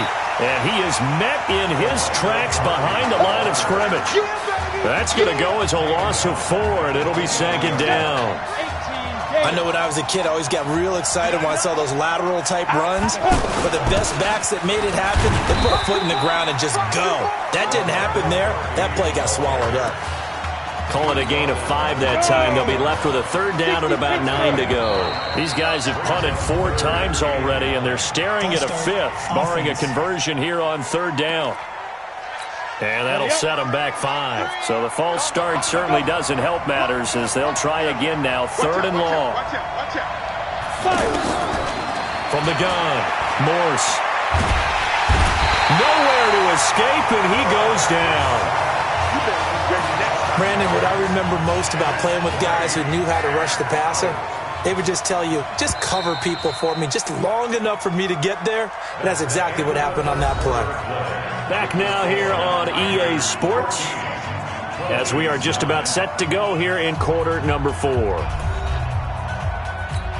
The USC punter out there now. He's been terrific so far.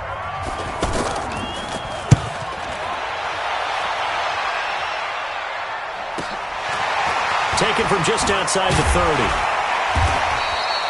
That'll be a 49-yard punt, 6 yards there on the return.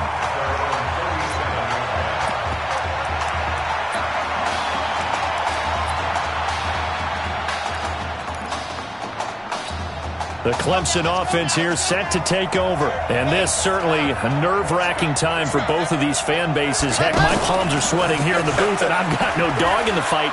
Can't imagine what it's like for an inexperienced quarterback. The bottom line is, this drive starts with a coaching staff telling this young man to breathe.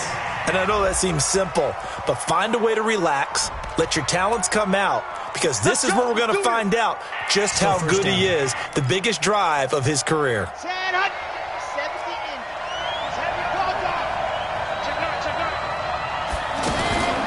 Out of the gun, they'll look to throw. Dancing to, and he can't get rid of it. He's taken down. And on that one, the protection just broke down. You've got to have that leverage, don't you? We always talk about low man wins in the running game for an offensive lineman versus a defensive lineman. It's essentially the same thing in pass protection. Get lower than that defensive lineman so that you can keep your balance and keep him away from your guy trying to throw the football. Now a deep ball there on 2nd down, but it'll wind up incomplete. Well, partner, I think the defensive fellas got the memo, and they decided to cover him on that play. Yeah, he's already up over 100 yards in this game. They tried a deep shot, couldn't get him. Yeah, when you've had that much success, finally someone said, let's try and put a stop to it and put people on him. He's going to fire one deep over the middle. They've got his man complete. And they finally get him down, but not before he reaches the 34. If you were with us for the semifinal, we told the story. I mean, this is a quarterback who was heavily recruited out of high school 4 years ago. On signing day, he had all the hats in front of him. People weren't sure where he was going to go. So many different offers. Wound up here, and it hasn't been the script he probably would have written. But what a storybook ending this could turn out to be if they can take care of business in this title bout. Throwing on 1st down, but this one winds up to be incomplete. That would have been a great catch, but it's real difficult to hold on to it because it was contested all the way.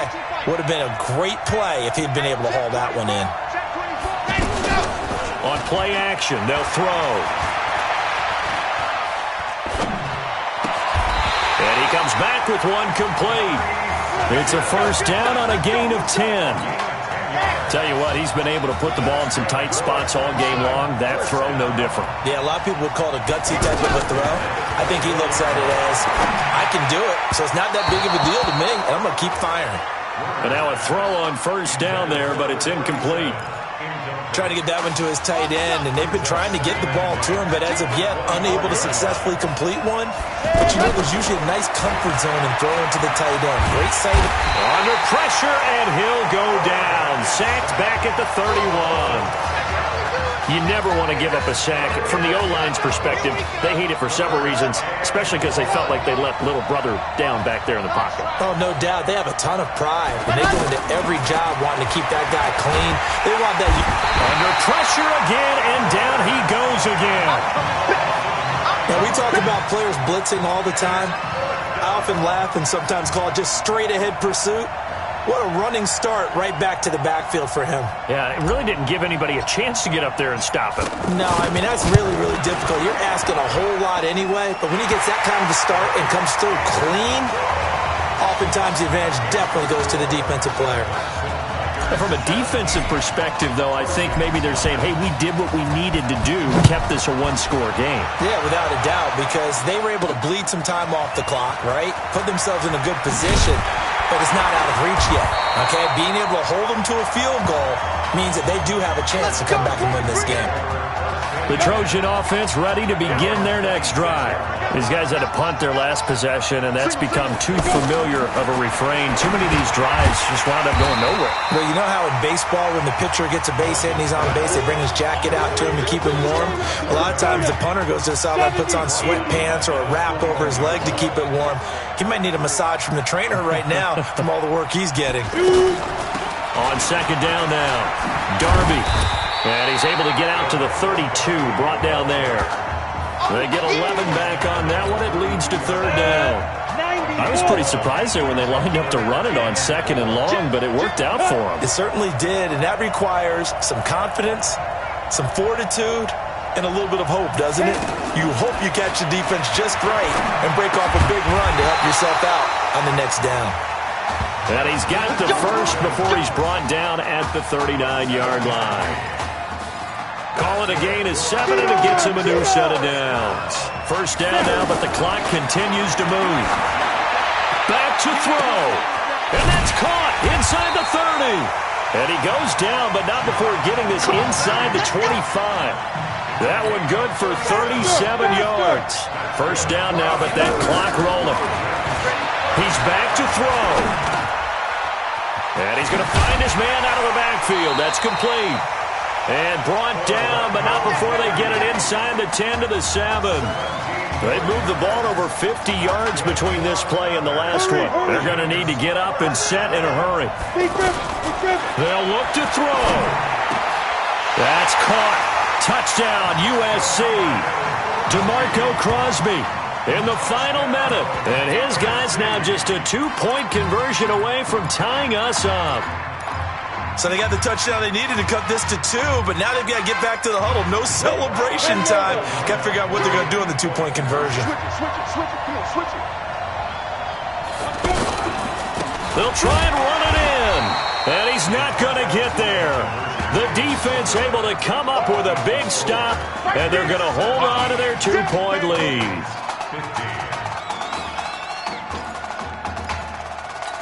So a little under 50 seconds to go. Plenty of time if they can get this onside kick. And this is going to be recovered by the hand team.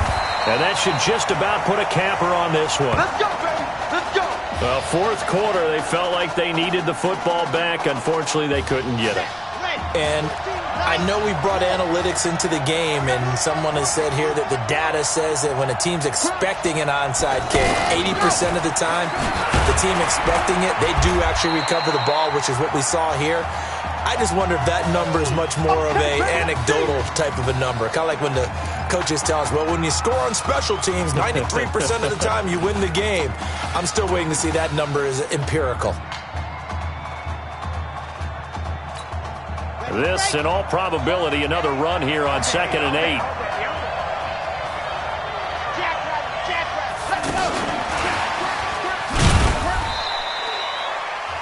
Now a second timeout called for by the defense as they stop it here with just under 40 seconds to go in the game.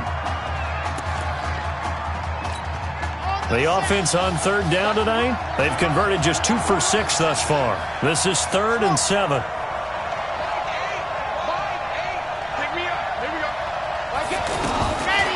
They'll set up to throw. Flush. And he can't get a throw off. He's taken down.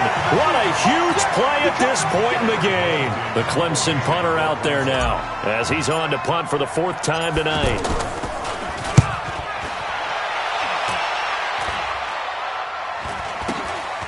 And he fields it cleanly. 31 yards on the punt there.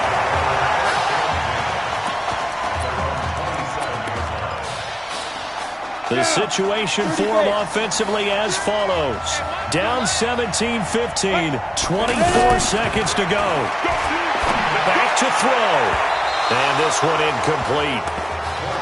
So the clock stopped now with 20 seconds remaining. Work with me, partner. Take a deep breath, because that's what they're doing down the field now. That incompletion allowed them to exhale a little bit. Get in the huddle. Kind of scan the crowd, see if any celebrities are here. Relax a little bit as they start this big drive. 27 yards there, a first down. 5 seconds, 4 seconds. One final shot, they'll look to throw. And it's incomplete. So their final drive comes up empty. And with that, the ball game is over. So how about this? Behind a quarterback who had never taken a snap in an NCAA football game until 9 days ago, for the second time in 3 years, the Clemson Tigers are national champions. Ladies and gentlemen, please turn your attention to the podium at midfield for the presentation of the College Football Playoff National Championship Trophy as we present your college football national champions, the Clemson Tigers. Jack Ford. Talk about a long shot. And as a man who's known as the quarterback whisperer, and I suggest you trademark that, by the way, how are you feeling about your quarterback right now? I tell you, this kid's amazing. He worked around the clock to prepare for this game. I never seen anything like it. And I am so proud of what he's done, and under this kind of pressure. Hope all you NFL scouts out there are paying attention, because this kid's special. Come on, man. You deserve it, son. Congratulations. Coach, this is you, man.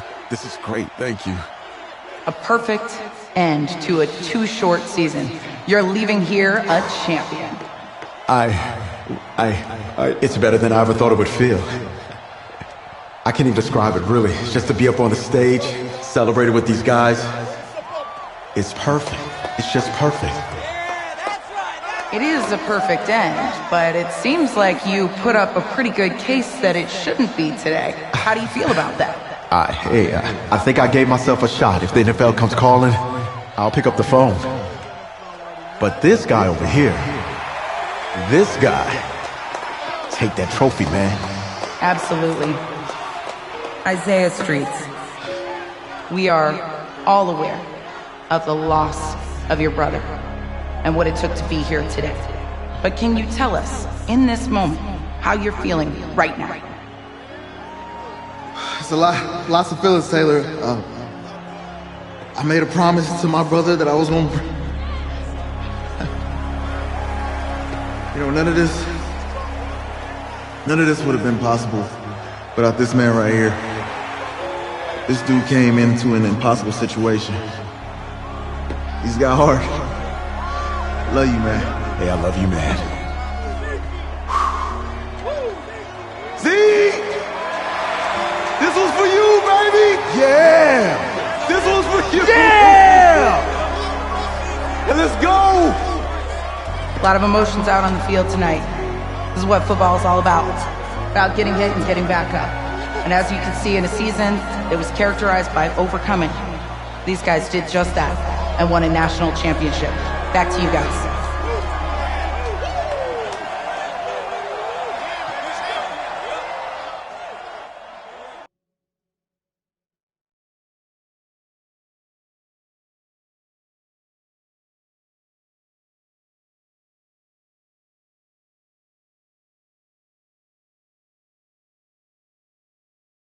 Right.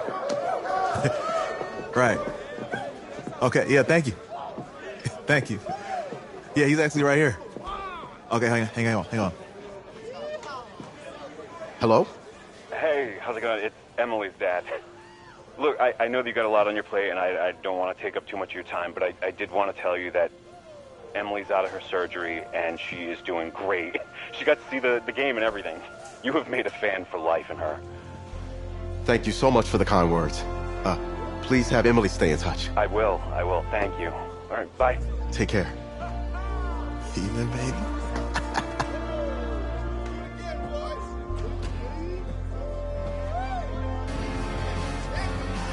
College football season's wrapped up and the draft is 2 months away. Today, we kick off the NFL Scouting Combine. Over the next 7 days, more than 300 college prospects will run, jump, catch, and throw for NFL coaches and scouts. Kyle, who's your player to watch? Okay, it's the mythical backup quarterback who just won a national championship. This guy who's played in 2 games, and we're saying maybe a 3rd-round pick? Come on, the hype is unreal. Kyle, he did win a national championship. Yes, he did. It was incredible. Peter, 8 quarters of football, 3rd-round pick. Get out of here. If he blows up the combine like some people expect, he could be a 1st-round draft No way. pick. No, Nate, no way. Listen, this isn't a particularly strong draft class for the quarterback position. And you know when that happens, teams get desperate for that QB, and they start to reach a little bit. Guess we'll find out soon.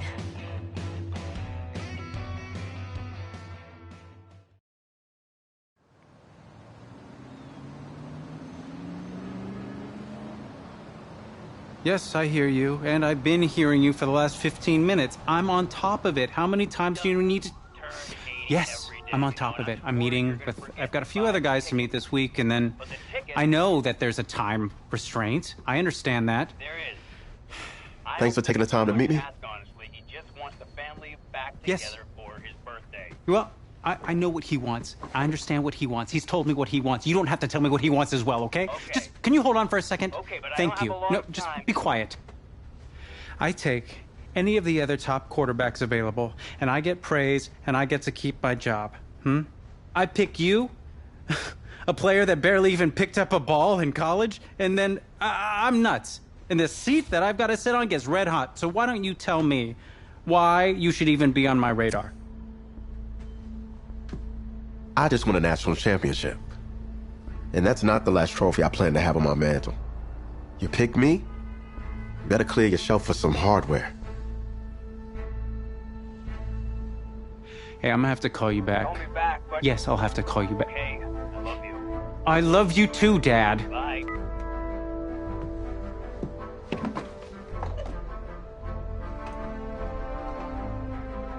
Are you for real? You know, you and I have a mutual friend, Mr. Jack Ford. He and I served on the same staff in St. Louis. What do you think he would have to say about your ability to lead a locker room? Look, I respect Coach Ford, but at the end of the day, the players are the ones that have to go on the field and execute. You don't have the confidence of the team, game plan doesn't matter. Jack had some concerns about your leadership. And now so do I. I really hope you can show us something today. Thank you.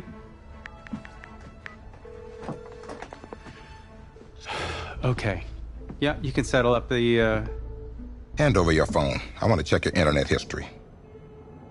You want me to give you my phone? Is it that just like normal procedure? You bet it is.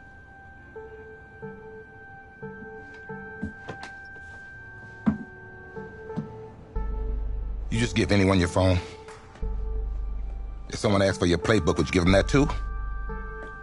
No. What? What? You have something to hide? Look, son.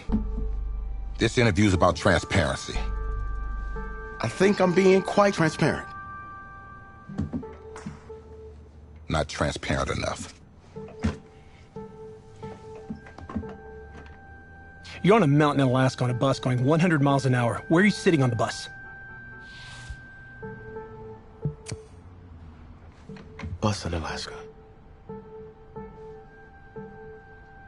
Well, back of the bus. Back of the bus? Why? I can help people escape out the back. Are leaders in the front of the bus, the middle of the bus, or the back of the bus? Leaders are where they need to be. Interesting answer. I figure back of the bus, saving people makes me look selfless. Shows that I'm a team player. Good answer. The correct answer should have been wherever I'm needed.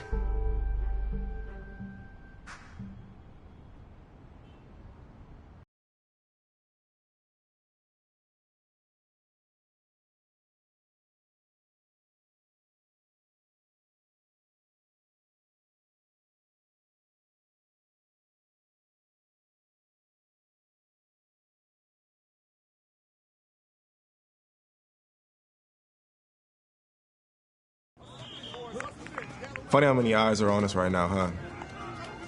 Breaking us down, picking us apart.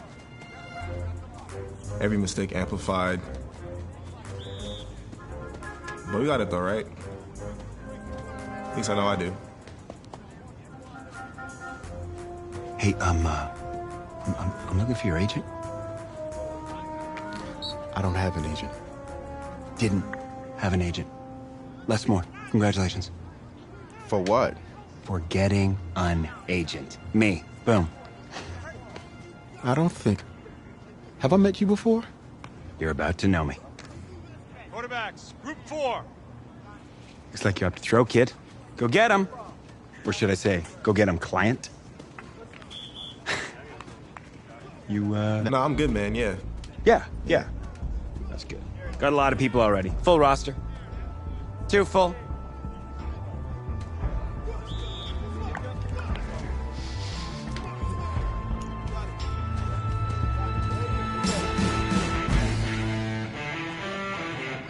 Here we go! 60 outlaw.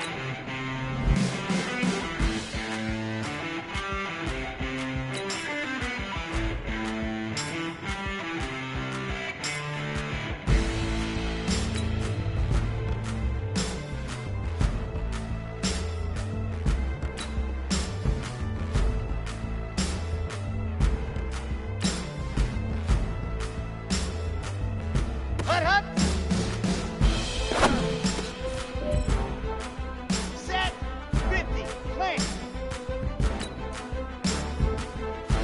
Set, go!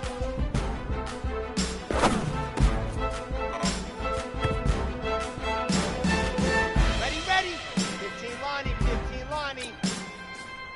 Ready! Ready! Go!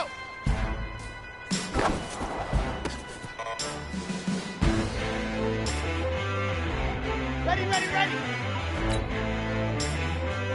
Hut!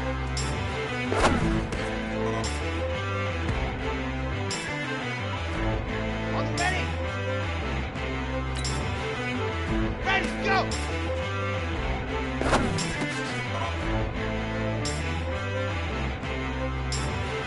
Let's go now! 30 pace, let's go! Ready, go!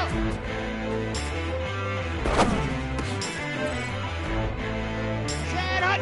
70 in. Set, hut!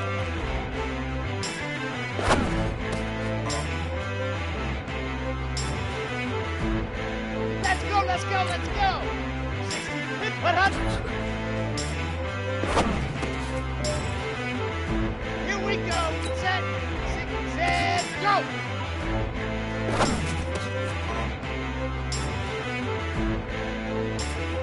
Come on, set, 8, lead. Let's go.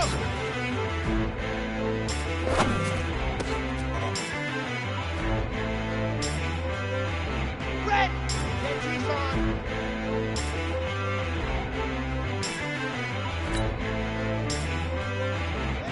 Ready!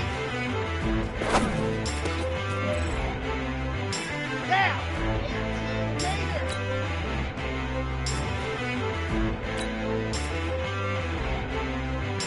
Hut!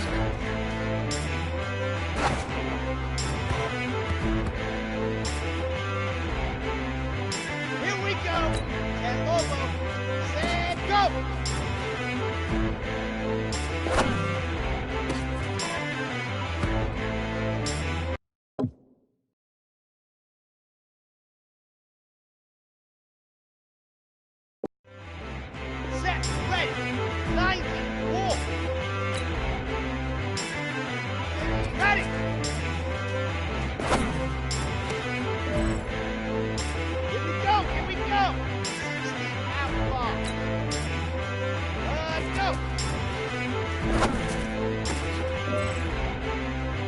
Set. 50. Plant. Hot, hot. Ready, ready. 15 Lonnie, 15 Lonnie. Ready, go.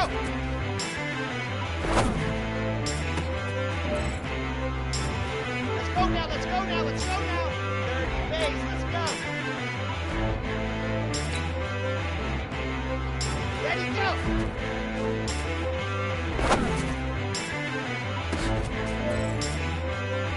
Set hut. 70. Set hut.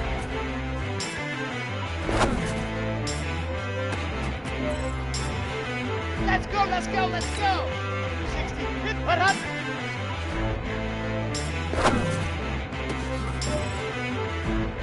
Here we go. Set. 60 orange. Set. Go.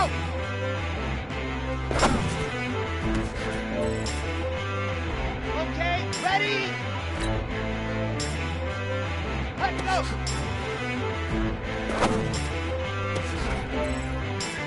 Come on. Set. 8. Read.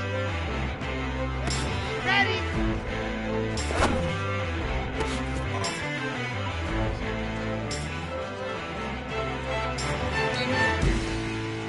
Thanks, man.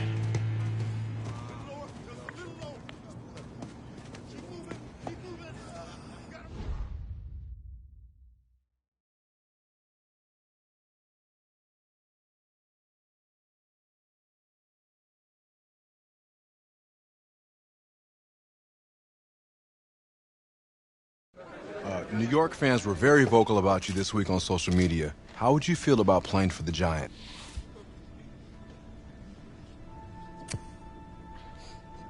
Well, they're right. That's a team that needs a leader. And they know I could be the guy for them. Very true. What do you feel is your biggest strength as an NFL quarterback?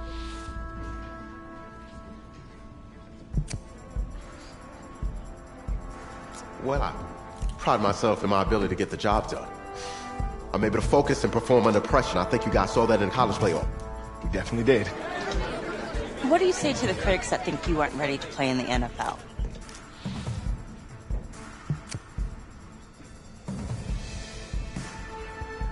Have any of these critics ever played football? Honestly, I don't care what they say. It's all white noise to me. All that really matters is what those NFL teams think, guys. Let's say this all doesn't work out for you. What's your plan B? No plan B for me. That's a great answer. It's very smart. Thank you. Bavarian chocolate cake. Nice twist. That's my client.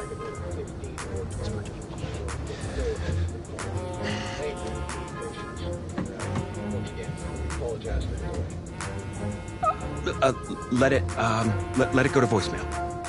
Build some anticipation. But if you answer it, you'll show that the teams can count on you. So, answer it. Hello? Sorry, sir. We regret to... Yeah. What? What was it? You're not getting an invite to the draft, which is a good thing. I mean, just ask Brady, right? Hey, how's this? I know a tailor, and he can make it feel like you're there. What's your vibe? I don't really have a vibe. Should get like a suit? Suit? Huh, ma'am? You like a man in a nice suit? Him? Yeah. Yeah. Huh?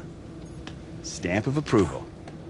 First class stamp of approval for somebody who's not getting invited to the draft. I don't even have a suit. Since 2010 have made the most Pro Bowl noise with picks like this. Daniel, just a quick thought before we send things to the stage over there. Some interesting quarterbacks. Ryan Finley, Jared Stidham, Clayton Thorson from Northwestern. I'm anxious to see where they go today. Those are the quarterbacks that are at the top of your draft. And as you can see, most of any school on day number 3 And that is a draft nugget. We're just dropping draft nuggets. He throws the best ball of anybody in Couldn't have done better at the combine. You would pick Jared Stidham as the guy. You know, I didn't ask you to be my agent. Well, maybe I shouldn't have been. I had people lining up wanting me to represent them. No, you didn't, actually. I don't even know if you're credited, man. He's under constant pressure. That offensive line was outmanned in the SEC this year. The problem is he'll make some Put her on speaker. Okay. easy layups. I think he needed to sit. Hello? Hey, this is Zach Taylor, head coach out in Cincinnati. We've had our eye on you for a while, and we're making you the newest member of the Bengals. You ready to compete? We will be! Who is that? Don't worry about it. Thank you so much, sir. I'll be there. I'll be ready to go. Thank you. Oh, yes! Let's get some grilled cheese. Let's start at the top. The Bengals. Draft winners or draft losers? I'm going with winners, Kay. They drafted for athleticism and upside. They got a whole bunch of guys with a ton of it. What do you think about that fourth-round pick, the quarterback? Well, he has the potential to be the second or third best quarterback in this draft. I mean, can he come in right away and make plays right now? Probably not, but soon, though. Do you think he'll start any games this season? Yeah, probably. I mean, he showed flashes in the playoffs and the combine, and he has the talent that can go out there and lead this team. That's why we love Nate. Very optimistic. Everybody's going to Canton. But no, hold on, Nate. You're right. Late in the season's out of reach. I think they'll give him a chance to test the waters, right? Late in the season, man. You know how this game goes. It's going to be sooner than that. And I bet they'll be pleasantly surprised.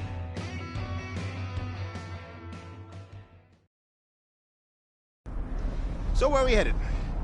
Oh, isn't it on the app? That you? Yeah. You know, I wasn't gonna say anything because I'm a professional. But for what it's worth, I think you are the guy that's gonna turn things around here for our quarterback situation. And I played a little JUCO ball myself. That's cool, man. That's cool. Had the coach in here last week, and I was not impressed at all. I do a little JV coaching in my spare time, so I have a really good feel about the game. Should have told him one of my plays. He could have used it this Sunday. You know, I actually haven't met him yet. Coach Taylor, brand new. Same as you. I don't know much about him, but he was the quarterback's coach out in L.A. last year, and he is a guru, okay? Kid, you got one job here in Cincy. You feed A.J. Green that ball. And listen, you gotta throw it deep. Please. We threw it like deep 2 times last year. Made me crazy.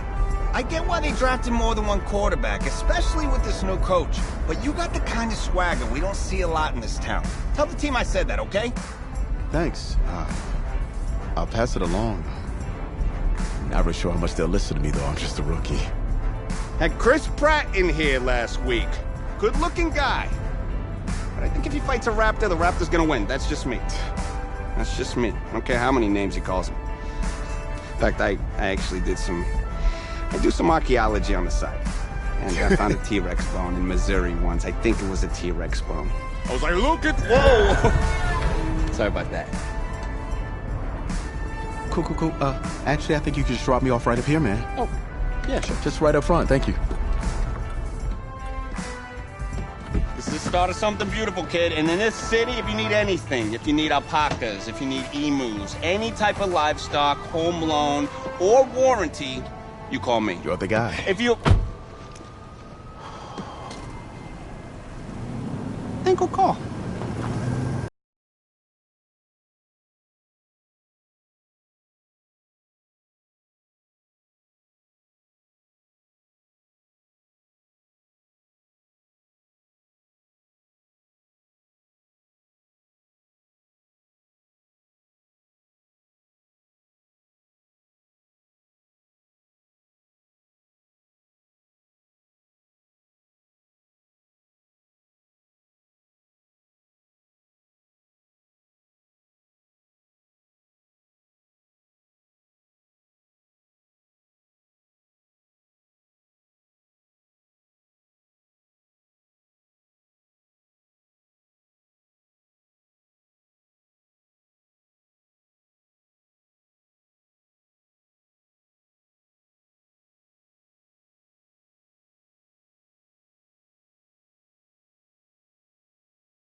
It's about winning the starting job. Good luck out there, kid.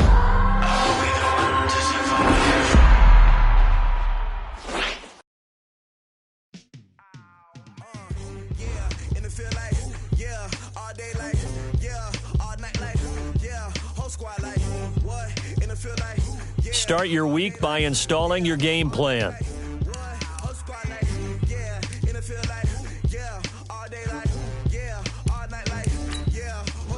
This is the player card. Here you can see your strengths and weaknesses by looking at your archetype ratings. This is your development trait. Superstar and Superstar X Factor players will progress faster over time. You can improve your development trait by being one of the top performers in the league at your position. This is the Abilities tab. Here you can see what abilities you have and what. This is your player's zone ability. A Superstar X Factor player gets in the zone when they play to their strengths and excel at their position.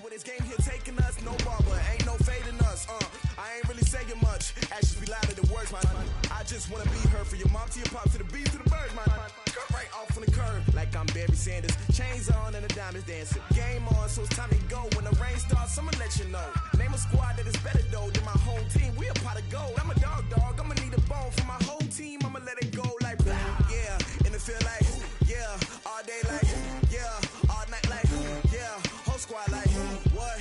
And it feel like yeah, all day like yeah, all night like what? Whole squad like yeah, and it feel like yeah, all day like yeah, all night like yeah, whole squad like yeah, and it feel like yeah, all day like yeah, all night like yeah. You don't want problems, you don't want smoke, dog. You don't want problems. Yeah, you don't want problems, you don't want smoke, dog. You don't want problems. Yeah, you don't want problems, you don't want smoke, dog. You don't want problems. No, I say you don't want problems, you don't want smoke, dog. You don't want. Yeah, I've been so my frustration, I was waiting to shine. My father taught me don't be soft, so now I'm taking what's mine. I define myself as ambitious, young, black, and gifted. Master P, my masterpiece. That mean I don't got no limits. Bout it, I doubt it. My homies know you ain't ratted. We break you down like a pound. I got it, don't pound to surround me. I'm corrupted, flow cold and it's rugged, bumpy. What is up? I'm ready for war. You got to love it like blah. Yeah, and it feel like yeah, all day like yeah, all night like yeah, whole squad like what? And it feel like yeah, all day like yeah, all night like what? Whole squad like yeah, and it feel like yeah, all day like yeah, all night like yeah, whole squad like yeah, and it feel like yeah, all day like yeah, all night like yeah. You don't want problems, you don't want smoke, no, you don't want problems. Yeah, you don't want problems, you don't want smoke, dog. You don't want problems. Yeah, you don't want problems, you don't want smoke, dog. You don't want problems. No, I say you don't want problems, you don't want smoke, dog. Oh, I hear you guys talking about Victory Monday. Only one way to get that. Let's see some hustle out there. We got a big game on Sunday. Ready!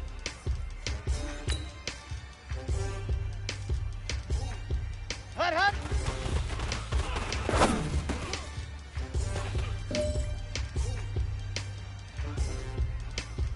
Okay, break!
Hey, everybody, it's the coach. Welcome to the special Saturday edition of the NFL on EA Sports.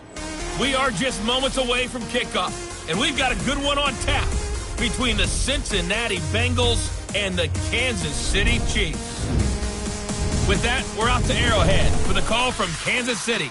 We'll hand it over to Brandon Godden and Charles Davis.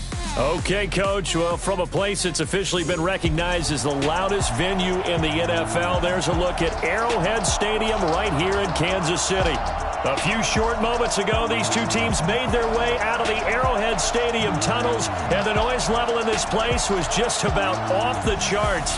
They're set for football as the Chiefs get set to do battle with the Cincinnati Bengals. Hello again, everybody. Alongside Charles Davis, I'm Brandon Godden. And, Charles, we look at this Chiefs ball club, and I don't think from what we saw down on the field before the game there's any doubt they're ready to roll. They passed the eye test, don't they? This team looks fired up and ready to play. Meanwhile, for the Bengals here, an early season tilt. And when it's an early season tilt, should be ready to roll. Well, let's face it, the aches and pains haven't really set in yet. And both teams eyeing a really good start to get things going.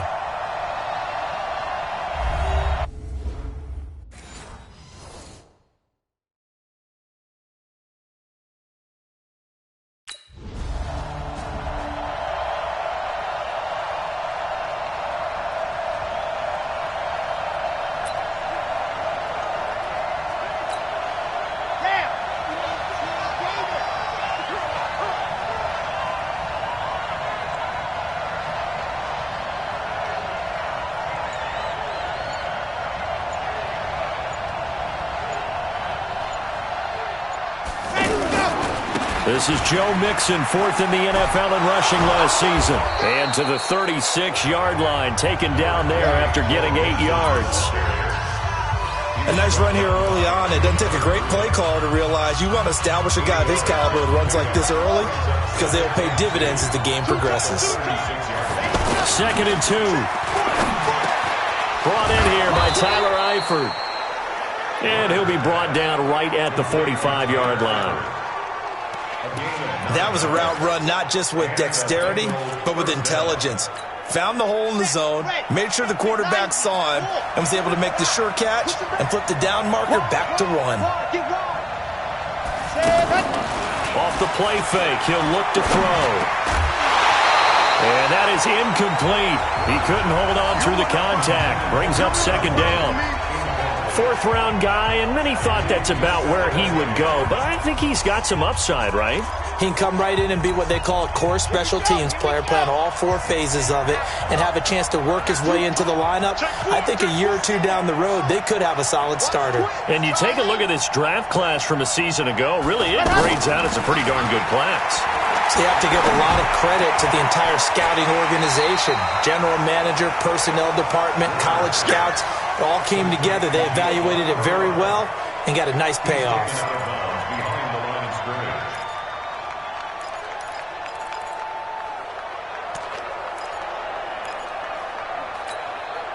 This defense tightening up a bit. That last catch just 1 yard, making it 3rd and 9. Looking to throw. And this is going to be incomplete.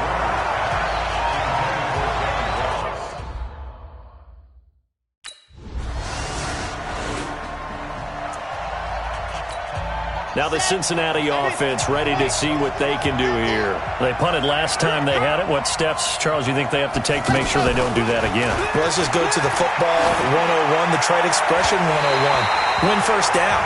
Make 5, 6, 7 yards on first down and make it a 2nd and 3, 2nd and manageable. Keep accumulating first downs that way. Keep moving the football. You don't want to get behind the sticks because then the defense has the advantage. On 2nd down, here's Mixon. And nothing doing. He's immediately taken down at the line of scrimmage. Calling no gain on the run there, and now they'll be looking at a 3rd down. You don't see that a ton, do you? With a cornerback coming over to the middle of the field to make a run tackle. That's someone with a ton of confidence to feel like nothing is pressuring him on his side of the field. Sees that the ball's moved to the middle and just sprints over there to help out.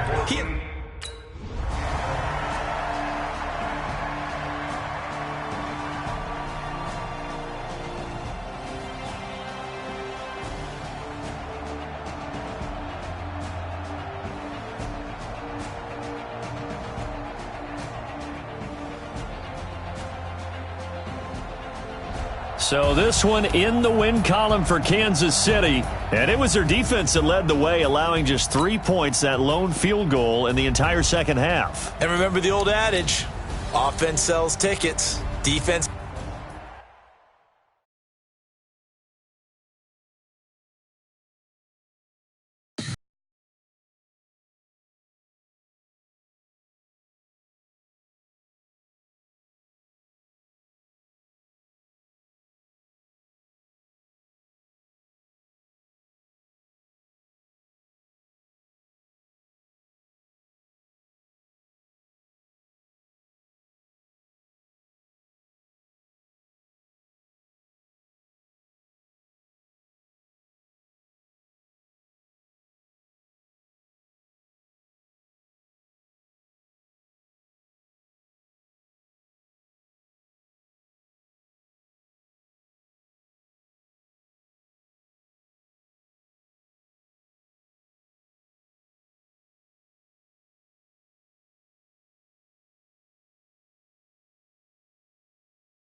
Y'all already know what time it is, huh?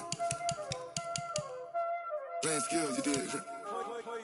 Playing skills. Ice on the wrist, car on the wrist, hole in the wrist, watch how I flip, watch how I whip, I'm in the whip, hole in the wrist, I never switch, ice on the wrist, car on the wrist, hole in the wrist, watch how I flip, watch how I whip, I'm in the whip, hole in the wrist, I never switch, ice on the wrist, I get the money but I never switch.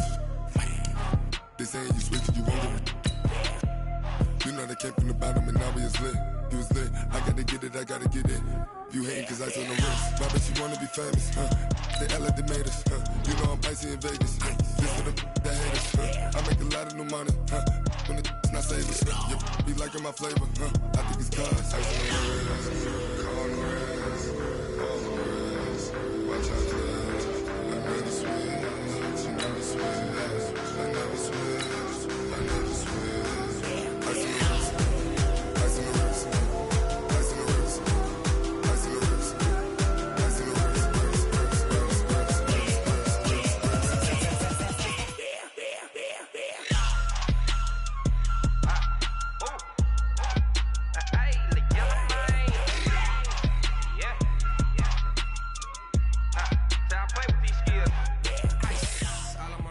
Let's go. On the hop, fellas, on the hop. Who wants it? Let's see some hustle out there today. Got a big game this week. Come on. Let's go now, let's go now, let's go now. 30 days, let's go. Got a whole for the all on the ship. All these four things pull out the VIP. Suck, turn up, baby, pour out the milk. Play no high. Let's go.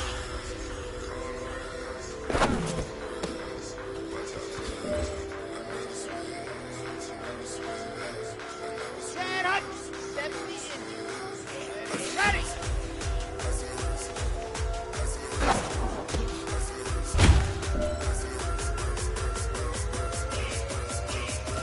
Let's go, let's go, let's go. 60 pitch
Hey, everybody, it's the Coach. This is Thursday Night Football on EA Sports. We are just moments away from kickoff, and we've got a good one on tap between the Cincinnati Bengals and the Washington Redskins. I'll see you again at halftime as we preview some of the action coming up on Sunday. But for now, it's Thursday Night Football. And on the call, as always, it's Brandon Godden and Charles Davis. Well, we've had spotty showers since about 7 a.m. here in D.C., and the radar indicates it's going to continue, but nothing to stop football from happening at FedEx Field. A few minutes ago, it sounded like the 4th of July on the National Mall as the hometown Redskins were introduced to this sold-out crowd. They are set to go as their guys will match up with the Cincinnati Bengals.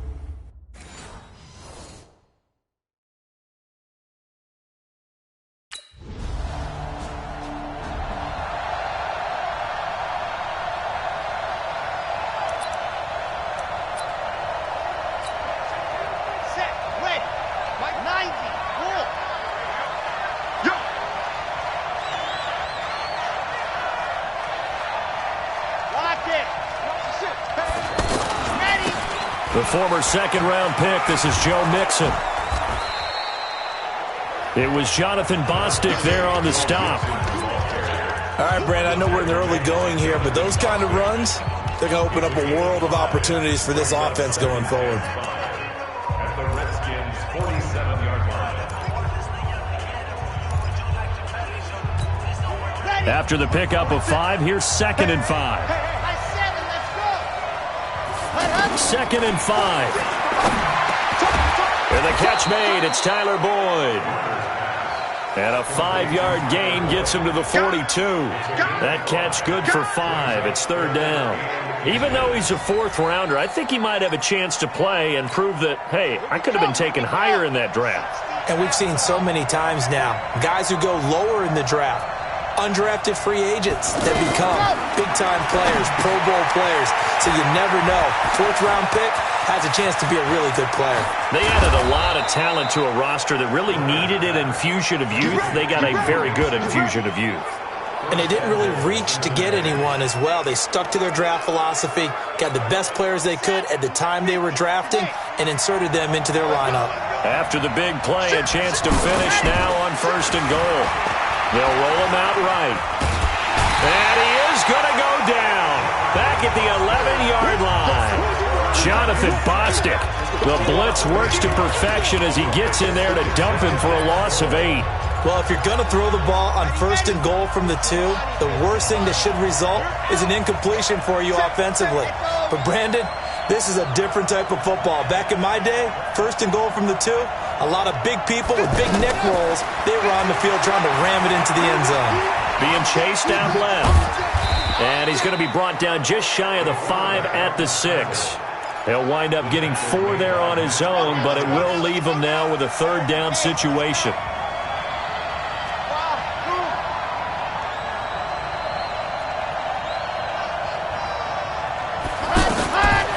Back to throw here. And this is going to be intercepted. Picked up by the all-pro corner, Josh Norman. And a big... Don't throw this way.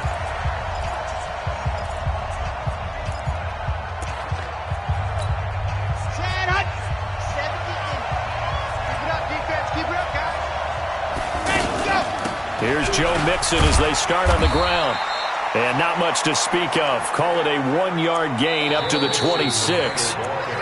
They'd love to just strike back with a touchdown right here, and if it's a long play, so be it. But the main goal, get a couple of 1st downs, run some plays, run some clock, allow their defense to get a chance to catch their breath, settle down, and relax a little bit after they just gave up a score. Now a fake on the give here as they try the run-pass option. He can't avoid the pressure. Redskins get there. The safety blitz works perfectly that time for Landon Collins. Brandon, if I'm an offensive coordinator and I see an all-out rush like that, I file it away because I'm going to use their aggressiveness against them as this game goes on. I'm going to hit them with a screen soon.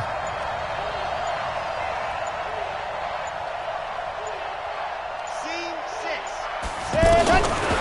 Back to throw. And Eifert has it. And he gets this one just shy of the 40, down at the 39. Now, after the completion, we're going to get a timeout, an injured player.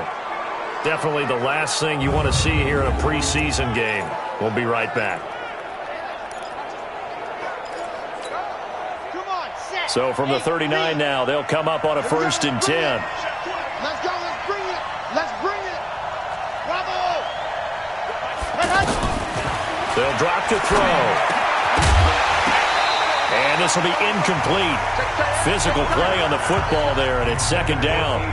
As we thought they might do here in week 2 of the preseason, they've left their starting quarterback out there for this 2nd quarter, but I would imagine we will not see him after halftime. Yeah, this is the time of year you've got to get your backup some reps and make sure you protect your starting quarterback. He's coming. Double up, double up. And go. Back to throw now on 2nd and 10. Nowhere to escape, and he goes down.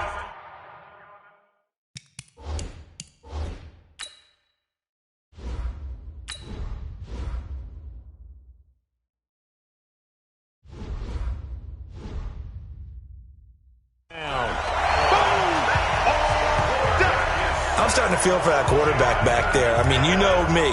Normally, don't have a lot of empathy for the QB, right? In this case, definitely he's been on constant duress this entire game. I don't know how he's surviving back there. And to think, there's still a long way to go in this football game. He's got his man, Boyd. And he'll be taken down, but not before they work it across midfield. Call that a very strong gain of 24. The goal for any offense versus a zone defense, find the holes where guys are available and put the ball on the receiver before any defender can step up and fill it. They did it well there. Perfectly executed crossing route. Credit him with a 1-yard gain there to make it 2nd and 9. They tried a quick hitter inside, but that one was swallowed up because what they're hoping, those big defensive linemen will take the bait and move laterally and open up a crease that they can run through. Didn't happen on that play. Now left side, a completion to his tight end. And the ball is knocked out, and the Redskins scoop it. Parsons, and now off to the races, down the right side. And he gets it back into the end zone. It's a fumble recovery leading to a Washington touchdown. And he has great speed, defensive back speed. Once he got it and took off, there was no catching it. And I know every team tells you to hustle no matter what the play.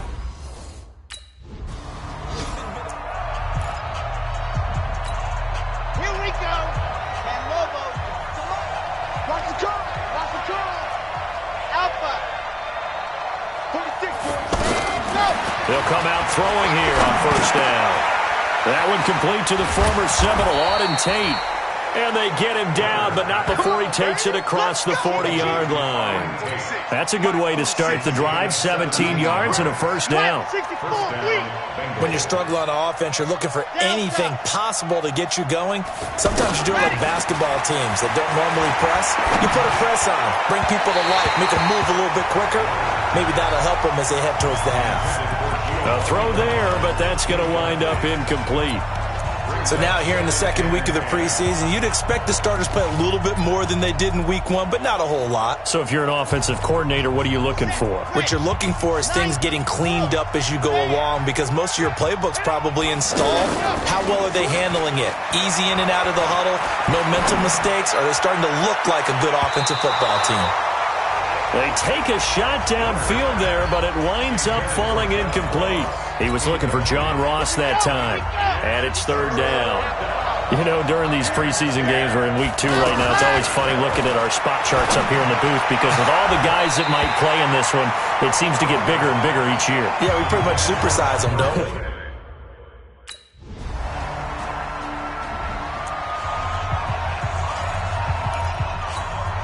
Cincinnati now ready to take the field. And they're in a bind early here, down 14-0.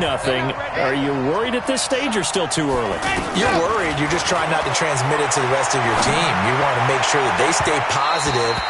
But at the same time, you're wondering, how are we going to move the football? What do we have on this play sheet that can work Get back to basics is usually your answer, and make sure you find the guy who can move the ball fastest for you if you just get it in his hands. Yeah, still second quarter. You get points on the board here. I think you're feeling okay. He's going to flip that out to the flat. It's complete.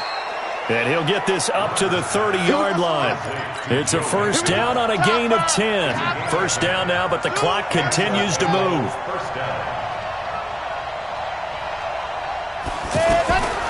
Now on first down, he'll drop to throw it. Throw left side complete. That's Boyd. And getting this just shy of midfield, they'll spot it at the 49. Another big gainer that time. This one goes for 19 yards.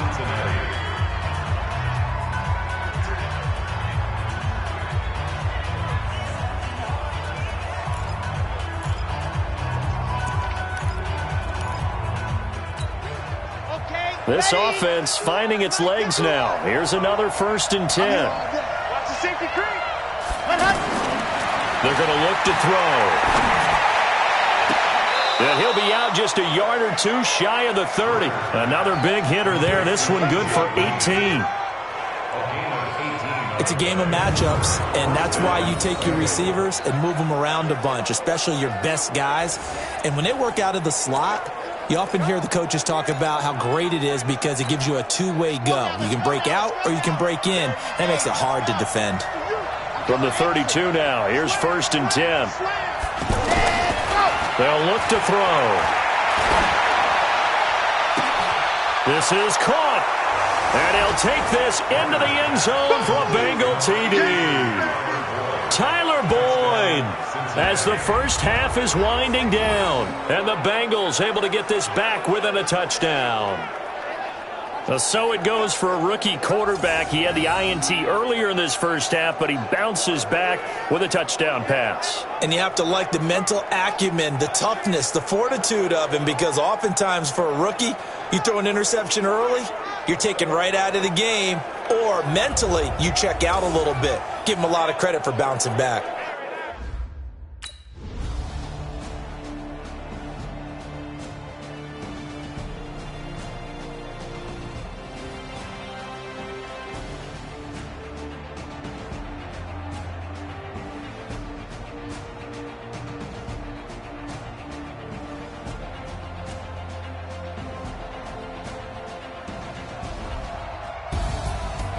Partner, a great game that we got to see and making it extra special. Not only did I get 4 quarters with you in this one, I got some overtime, a little whipped cream on top. Look at you, trying to make this whole thing palatable. I just want you to pay for my meal later. You really just wanted 4 quarters what you wanted, but how much fun was that? We had that type of a game where we got us to overtime, and then we get the dramatic ending to finish things off as well. What a game.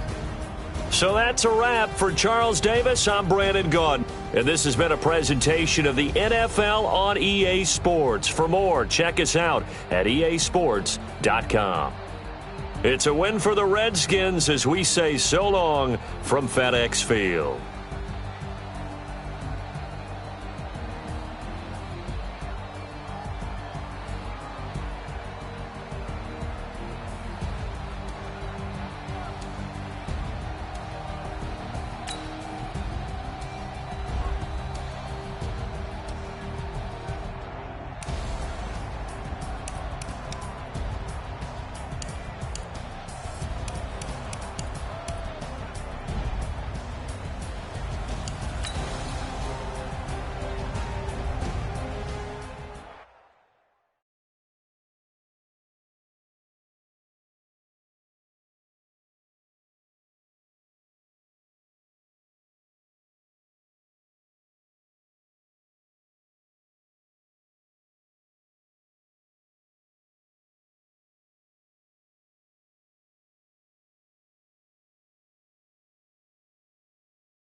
The young, incredible, honestly unforgettable. You a Joe like Chappelle show. This so perennial. Do this for my millennials. I be murdering any flow. I just had to let you know. It's the young, incredible, honestly unforgettable. You a Joe like Chappelle show. This so perennial. Do this for my millennials. I be murdering any flow. Yeah. I just had to let you know. Yeah. Give me that work and I can sell it. I put it on the line like I ain't selfish, nah. The story flip if I let you tell it. Put my heart and soul in so you feel it. I ain't never faking, I'm the realest since Tupac in imprisonment, claiming his innocence. Currently, I'm the greatest rapper in a sense. But any currency, I'm still guaranteed my wins. This is coming from within, I stuff for real, I don't pretend. When the OG spilling knowledge, bet it's best you soak it in. I'm a prophet to them scholars, got them chakras opening. Got them fixing up they octaves, now they truly focused in. I'm seeing 2020 visions. Daily manifesting on my premonitions. Best to keep it neutral, got my own religion. The brainwash, gotta make your own decision. My word is James Bond, I stay on the mission, coming for the top position. Guys, we all watched the film from yesterday, and I hope everyone knows it wasn't good enough. Today's practice has got to be great.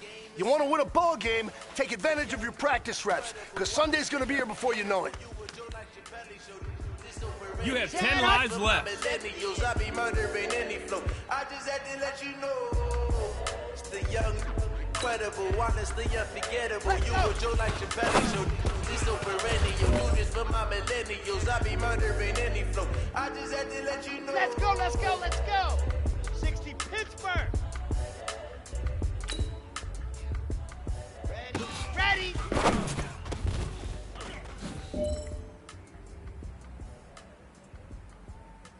Here we go. Set. 60 orange. Hut, hut.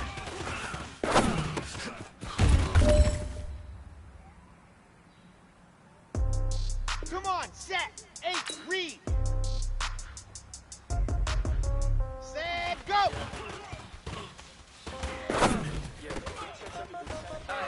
Okay. 30,000 in the pocket, no change. Okay. Time is running out. This is it. We go for gold. Hey, you know what, guys? That was pretty dang good. And you know what gets me really excited? You haven't even reached the top of your potential yet. Not even close. Each hand catch with the left touchdown. Step back, let me.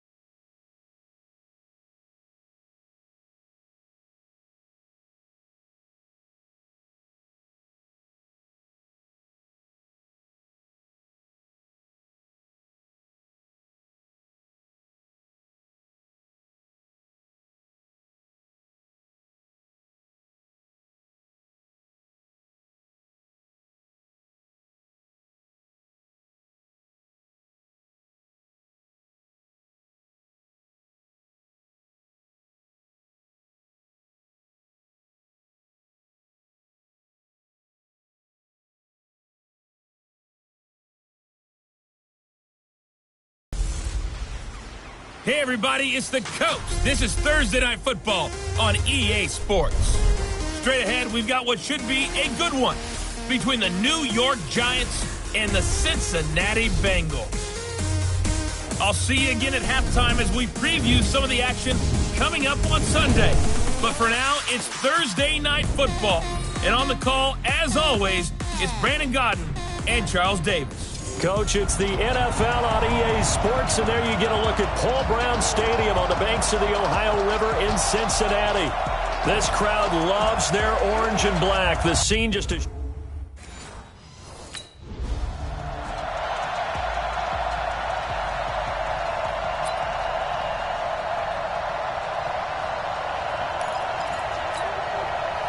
break. 52. Yeah, let's get sack lunch. Hard. Check it out, Reed.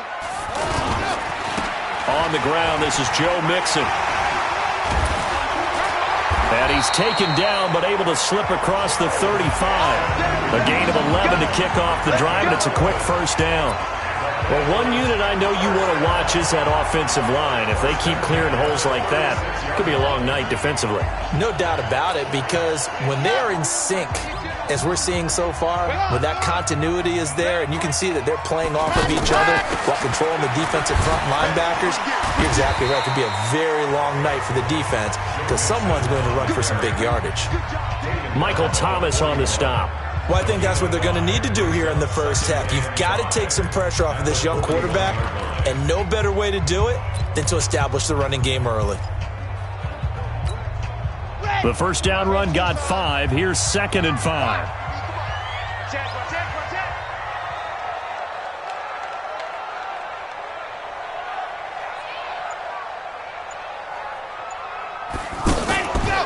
Here's a play fake as they set up to throw. Throw left side, complete to Ross. And he'll go down, but not before getting this inside the 30. A gain there of 30 big ones. All right, Charles, let me put you in the head of one of those defenders out there. You have a big play like that go against you so early. What does that shake your confidence? It shouldn't, but it often does, because your thought process all during the week is how you're going to get after that offense and make your plays. And when they make one against you, it makes you a little bit hesitant. Time to regroup. He'll look to throw. He completes it to Boyd. That throw good for 4. It's 2nd down. 4th-round guy, and many thought that's about where he would go. But I think he's got some upside, right? He can come right in and be what they call a core special teams player, play on all 4 phases of it, and have a chance to work his way into the lineup. I think a year or two down the road, they could have a solid starter. And you take a look at this draft class from a season ago, really it grades out as a pretty darn good class. They have to give a lot of credit to the entire... And he's going to be taken down here.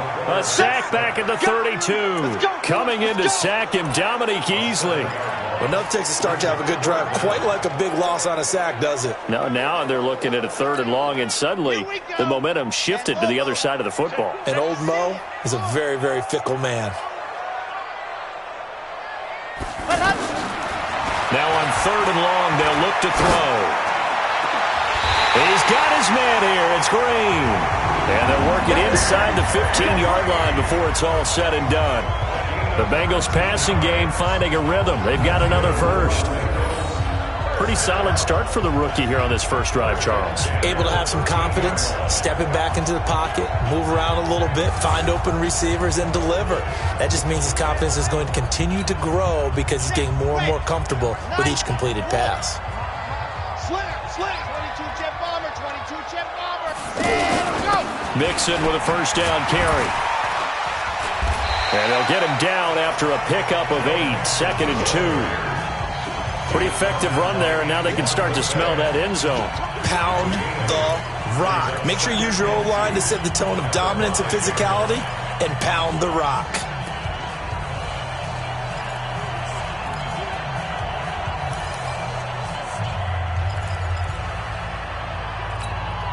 Eight yards the tally on that first down run. Here's 2nd and 2.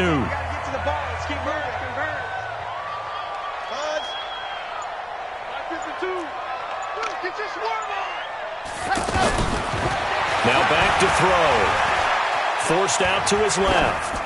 To the goal line, but it's incomplete. You know, last week I remember asking you, what would an offensive coordinator be looking for week 2 of the preseason? Now we're in week 3. Defensive coordinator-wise, what's he looking at? For the most part in preseason, you're playing pretty basic stuff, pretty vanilla defenses. You're looking for guys that play with abandon, that just go out and make plays, and kind of let their athletic ability take over in order for you to notice them. Steps away to his left. Toward the end zone, but that's going to wind up incomplete.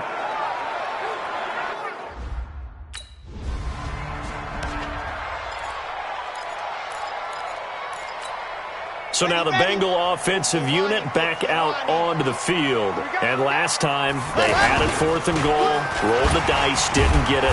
Now they've got to put that behind them, try to put together another drive. Hey, a simple tip of the cap, a nod of the head to the defense. Congratulations, you got us last time. But you didn't hold us the whole time. We got down to position. We were able to be in position to score. Let's go ahead and attack again. Continue to have that kind of confidence, not worry about the one play that didn't allow them to get into the end zone. And this time they'll be trying to get it into the end zone. We'll see what they do. Second and 15.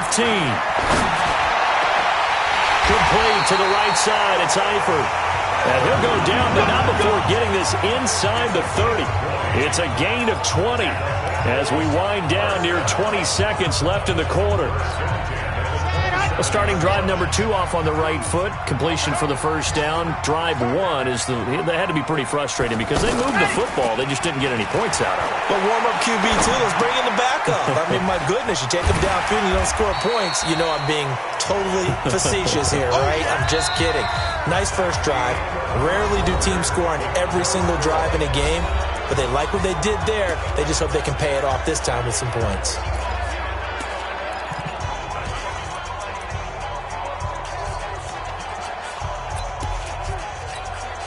Able to get 7 on that first down pass play. Second and 3.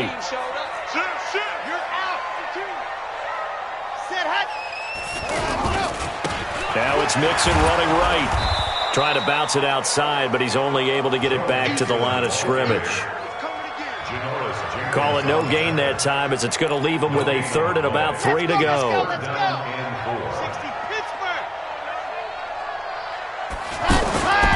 On 3rd and short, they'll try and pick it up through the air. Blitz coming, and down he goes. Give the sack to Lorenz.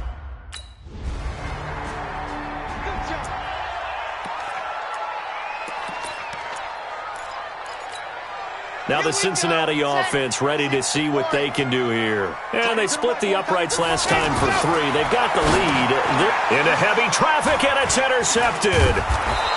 Picked off at the 17. And he will bring this down inside the 10.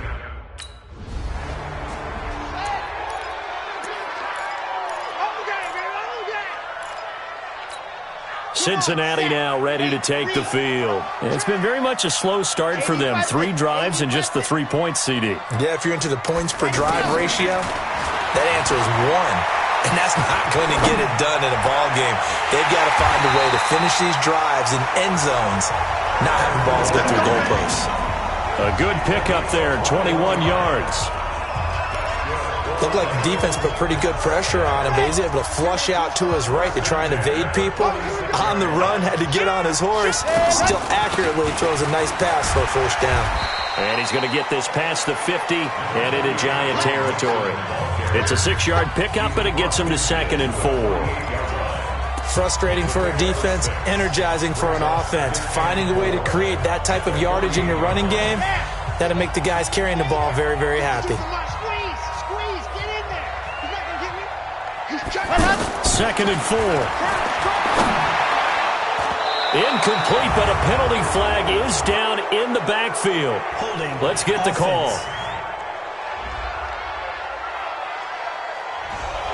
That hold coming from the left side of the line. Hands got caught in the cookie jar on that one, and the flag came out. Penalty against them. They'll come up now on a 2nd and long after the hold.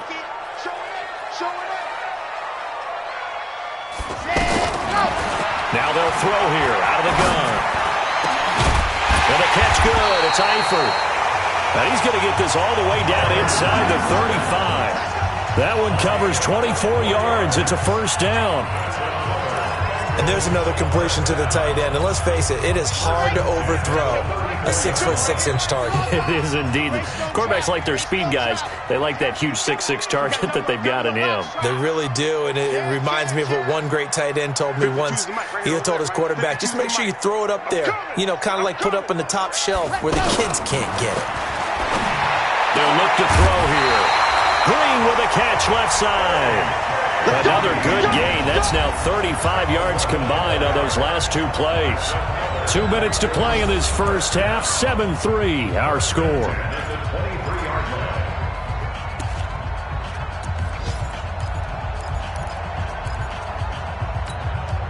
Coming up at the half, a reminder, we go back to Orlando to check in with Jonathan Coachman. He'll have a look back at our first half as well as a look ahead to what's coming up later this weekend. Whip. Watch the whip. 49, check 49, check 49. Smoke. Ready. On play action, they'll throw. Nowhere to go here. He lost the football. And the Giants have it. It's picked up. And his guys are going to take over at the 34-yard line. You know, if this is the regular season, partner, we'd be talking about just how costly a mistake that was, but probably good for him to get it out of his system right now. Just hope for him and the team.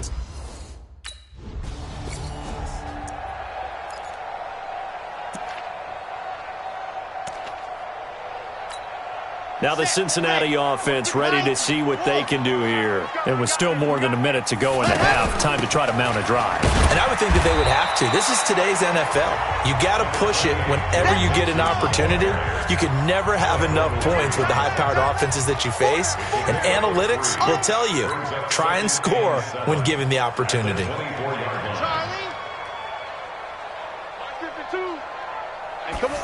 Here's a 2nd and 7. Going for the deep ball. And that will be incomplete. Tried to dial up the long one way out there, but it'll be 3rd down. These offensive starters still out there in the second quarter. You would think the plans for them to at least play into the 3rd quarter, if not all the way through it. Yeah, it might go by feel. If they have a really good first drive to start the 3rd quarter, they might pull them after that. If not, might leave them out there a little bit longer, but I'll guarantee this, they'll be gone by the start of the 4th quarter. Now the Bengals going to use the first of their timeouts as they'll stop it with just over 40 seconds to go in the first half. So here's a 1st and 10 at the 38. Back to throw here. He's going to air it out deep for Green. And that'll wind up incomplete. Try to give his man room to run under it, but it's 2nd down. Anytime a defense can sit back in a zone like that, it tends to create a lot of congestion in the middle of the field. Makes it very hard to slot one in. Looked like I-4 at rush hour in your hometown of Orlando, Florida. An absolute mess. They work again from the 38 on 2nd and 10. Single, slop. Hey, you're on an island over there. Ready. 2nd and 10. And this is going to be incomplete. This defense has been very disruptive early on as they force another one to go awry. Seems to be the front and the back end. Pass rush, they've been able to get home, and they're taking the ball away in coverage as well. I love how you put it together. The front and back working in sync, only way to play good defense. Going deep for Eifert. It's caught inside the 25. And he takes us just a few yards shy of the red zone before going out. A big gain of 38 there on 3rd down. Obviously, they're not where they want to be right now on the scoreboard. Big plays like that, though, that'll trend them in the right direction. Yeah, a few more like that, they'll be right back in the game. And if they can continue to do that, maybe they'll inspire their defense as well. They'll get a few stops. Tight dog. Ready, go. Back to throw. That's going to be caught. And all the way to the 2-yard line there before crossing over out of bounds. And a nice gain of 21 yards. And now with that completion, he's north of 200 yards here in the first half. And he's going to break our statistician, Marvin, isn't he? Because Marvin right now is just tallying it up.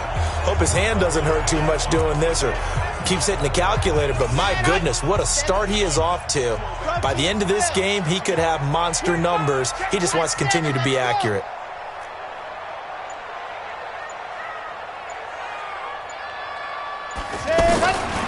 They'll look to throw again. And he is going to go down. Back at the 11-yard line. The Bengals going to use the 2nd of their timeouts as the clock will stop with 20 seconds to go in the first half. Moved back to the 10. They'll try on 2nd and goal here. Lucky. 50 cheese and Mike. Watch Mike. I can't believe they let you play. He'll drop to throw. Oh, the pressure too great, and he goes down once more. couple of plays sent them the wrong way, and now they face a 3rd and 14. So we have reached halftime here in an 11-point contest as we send you down to Orlando, where Jonathan Coachman has our EA Sports halftime report. Coach. All right, Brandon, thanks very much. We'll get back to you and Charles in just a moment. But first, let's give everybody a look at what's coming up this weekend in the NFL. In our game, expect to see the starters for at least one more drive. Something to look forward to as we get you back out to Brandon Godden and Charles Davis. All right, hang on.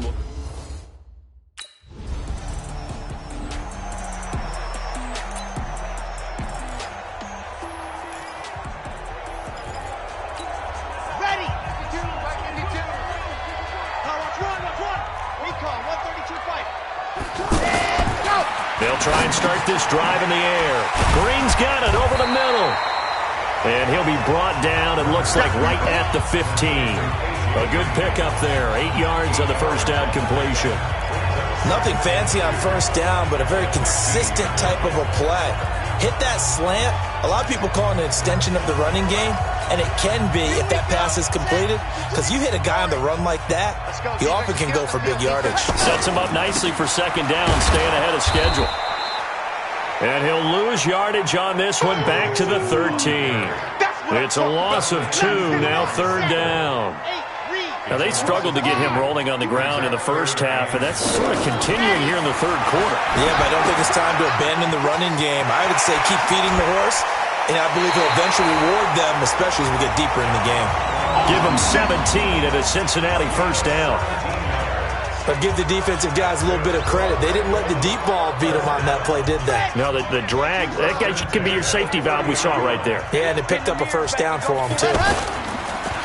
Now a play fake here on first down. He's going to air it out deep for Green. And that will be incomplete. Would have been a big hitter if they had connected. Instead, it's second down. Green once again the intended receiver. And it's second down.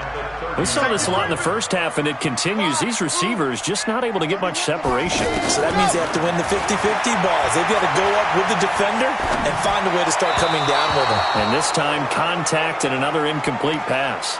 Another throw on second down, and this one incomplete as well. All right, that one fell incomplete there, but the best quarterbacks, they'll miss on 40% of their throws, somewhere in that neighborhood, similar to a great hitter in baseball who's going to fail 7 out of 10 times and still have a great year.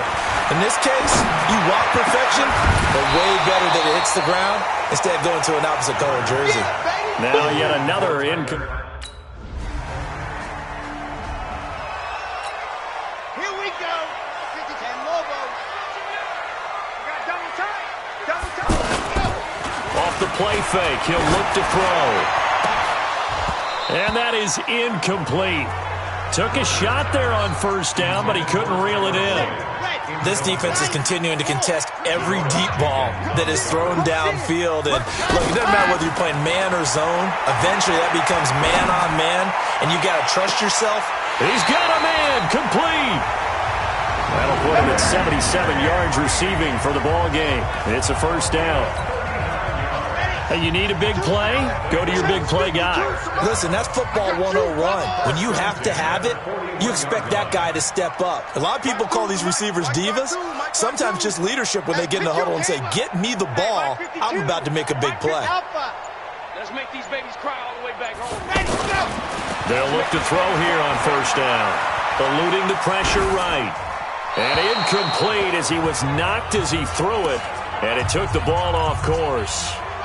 Different pass rushes are designed for different things. Sometimes you want to keep the quarterback in the pocket. Sometimes you want him to flush. I don't know exactly how this one was designed, but they made sure they moved him to his right. He got out of the pocket. Unfortunately for him, he was hit as he tried to throw the ball, and that resulted in an incompletion. A second down pass play there, but it's incomplete. We have not seen a whole lot of wide-open receivers. Everything seemingly has been contested. And that's another nice job there to force an incompletion. They've been very cohesive, knowing each other's moves all game long, and they've been on the spot just about every time. And they've held them in check on the scoreboard. Holding offense. So instead of giving...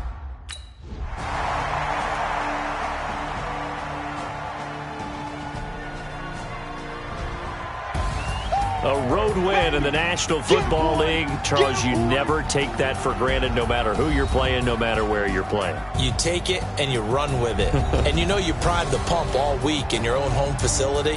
No one thinks we can do this. Only people who believe are right here in this room. And then you go on the road, band together, and get it done.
Let's go!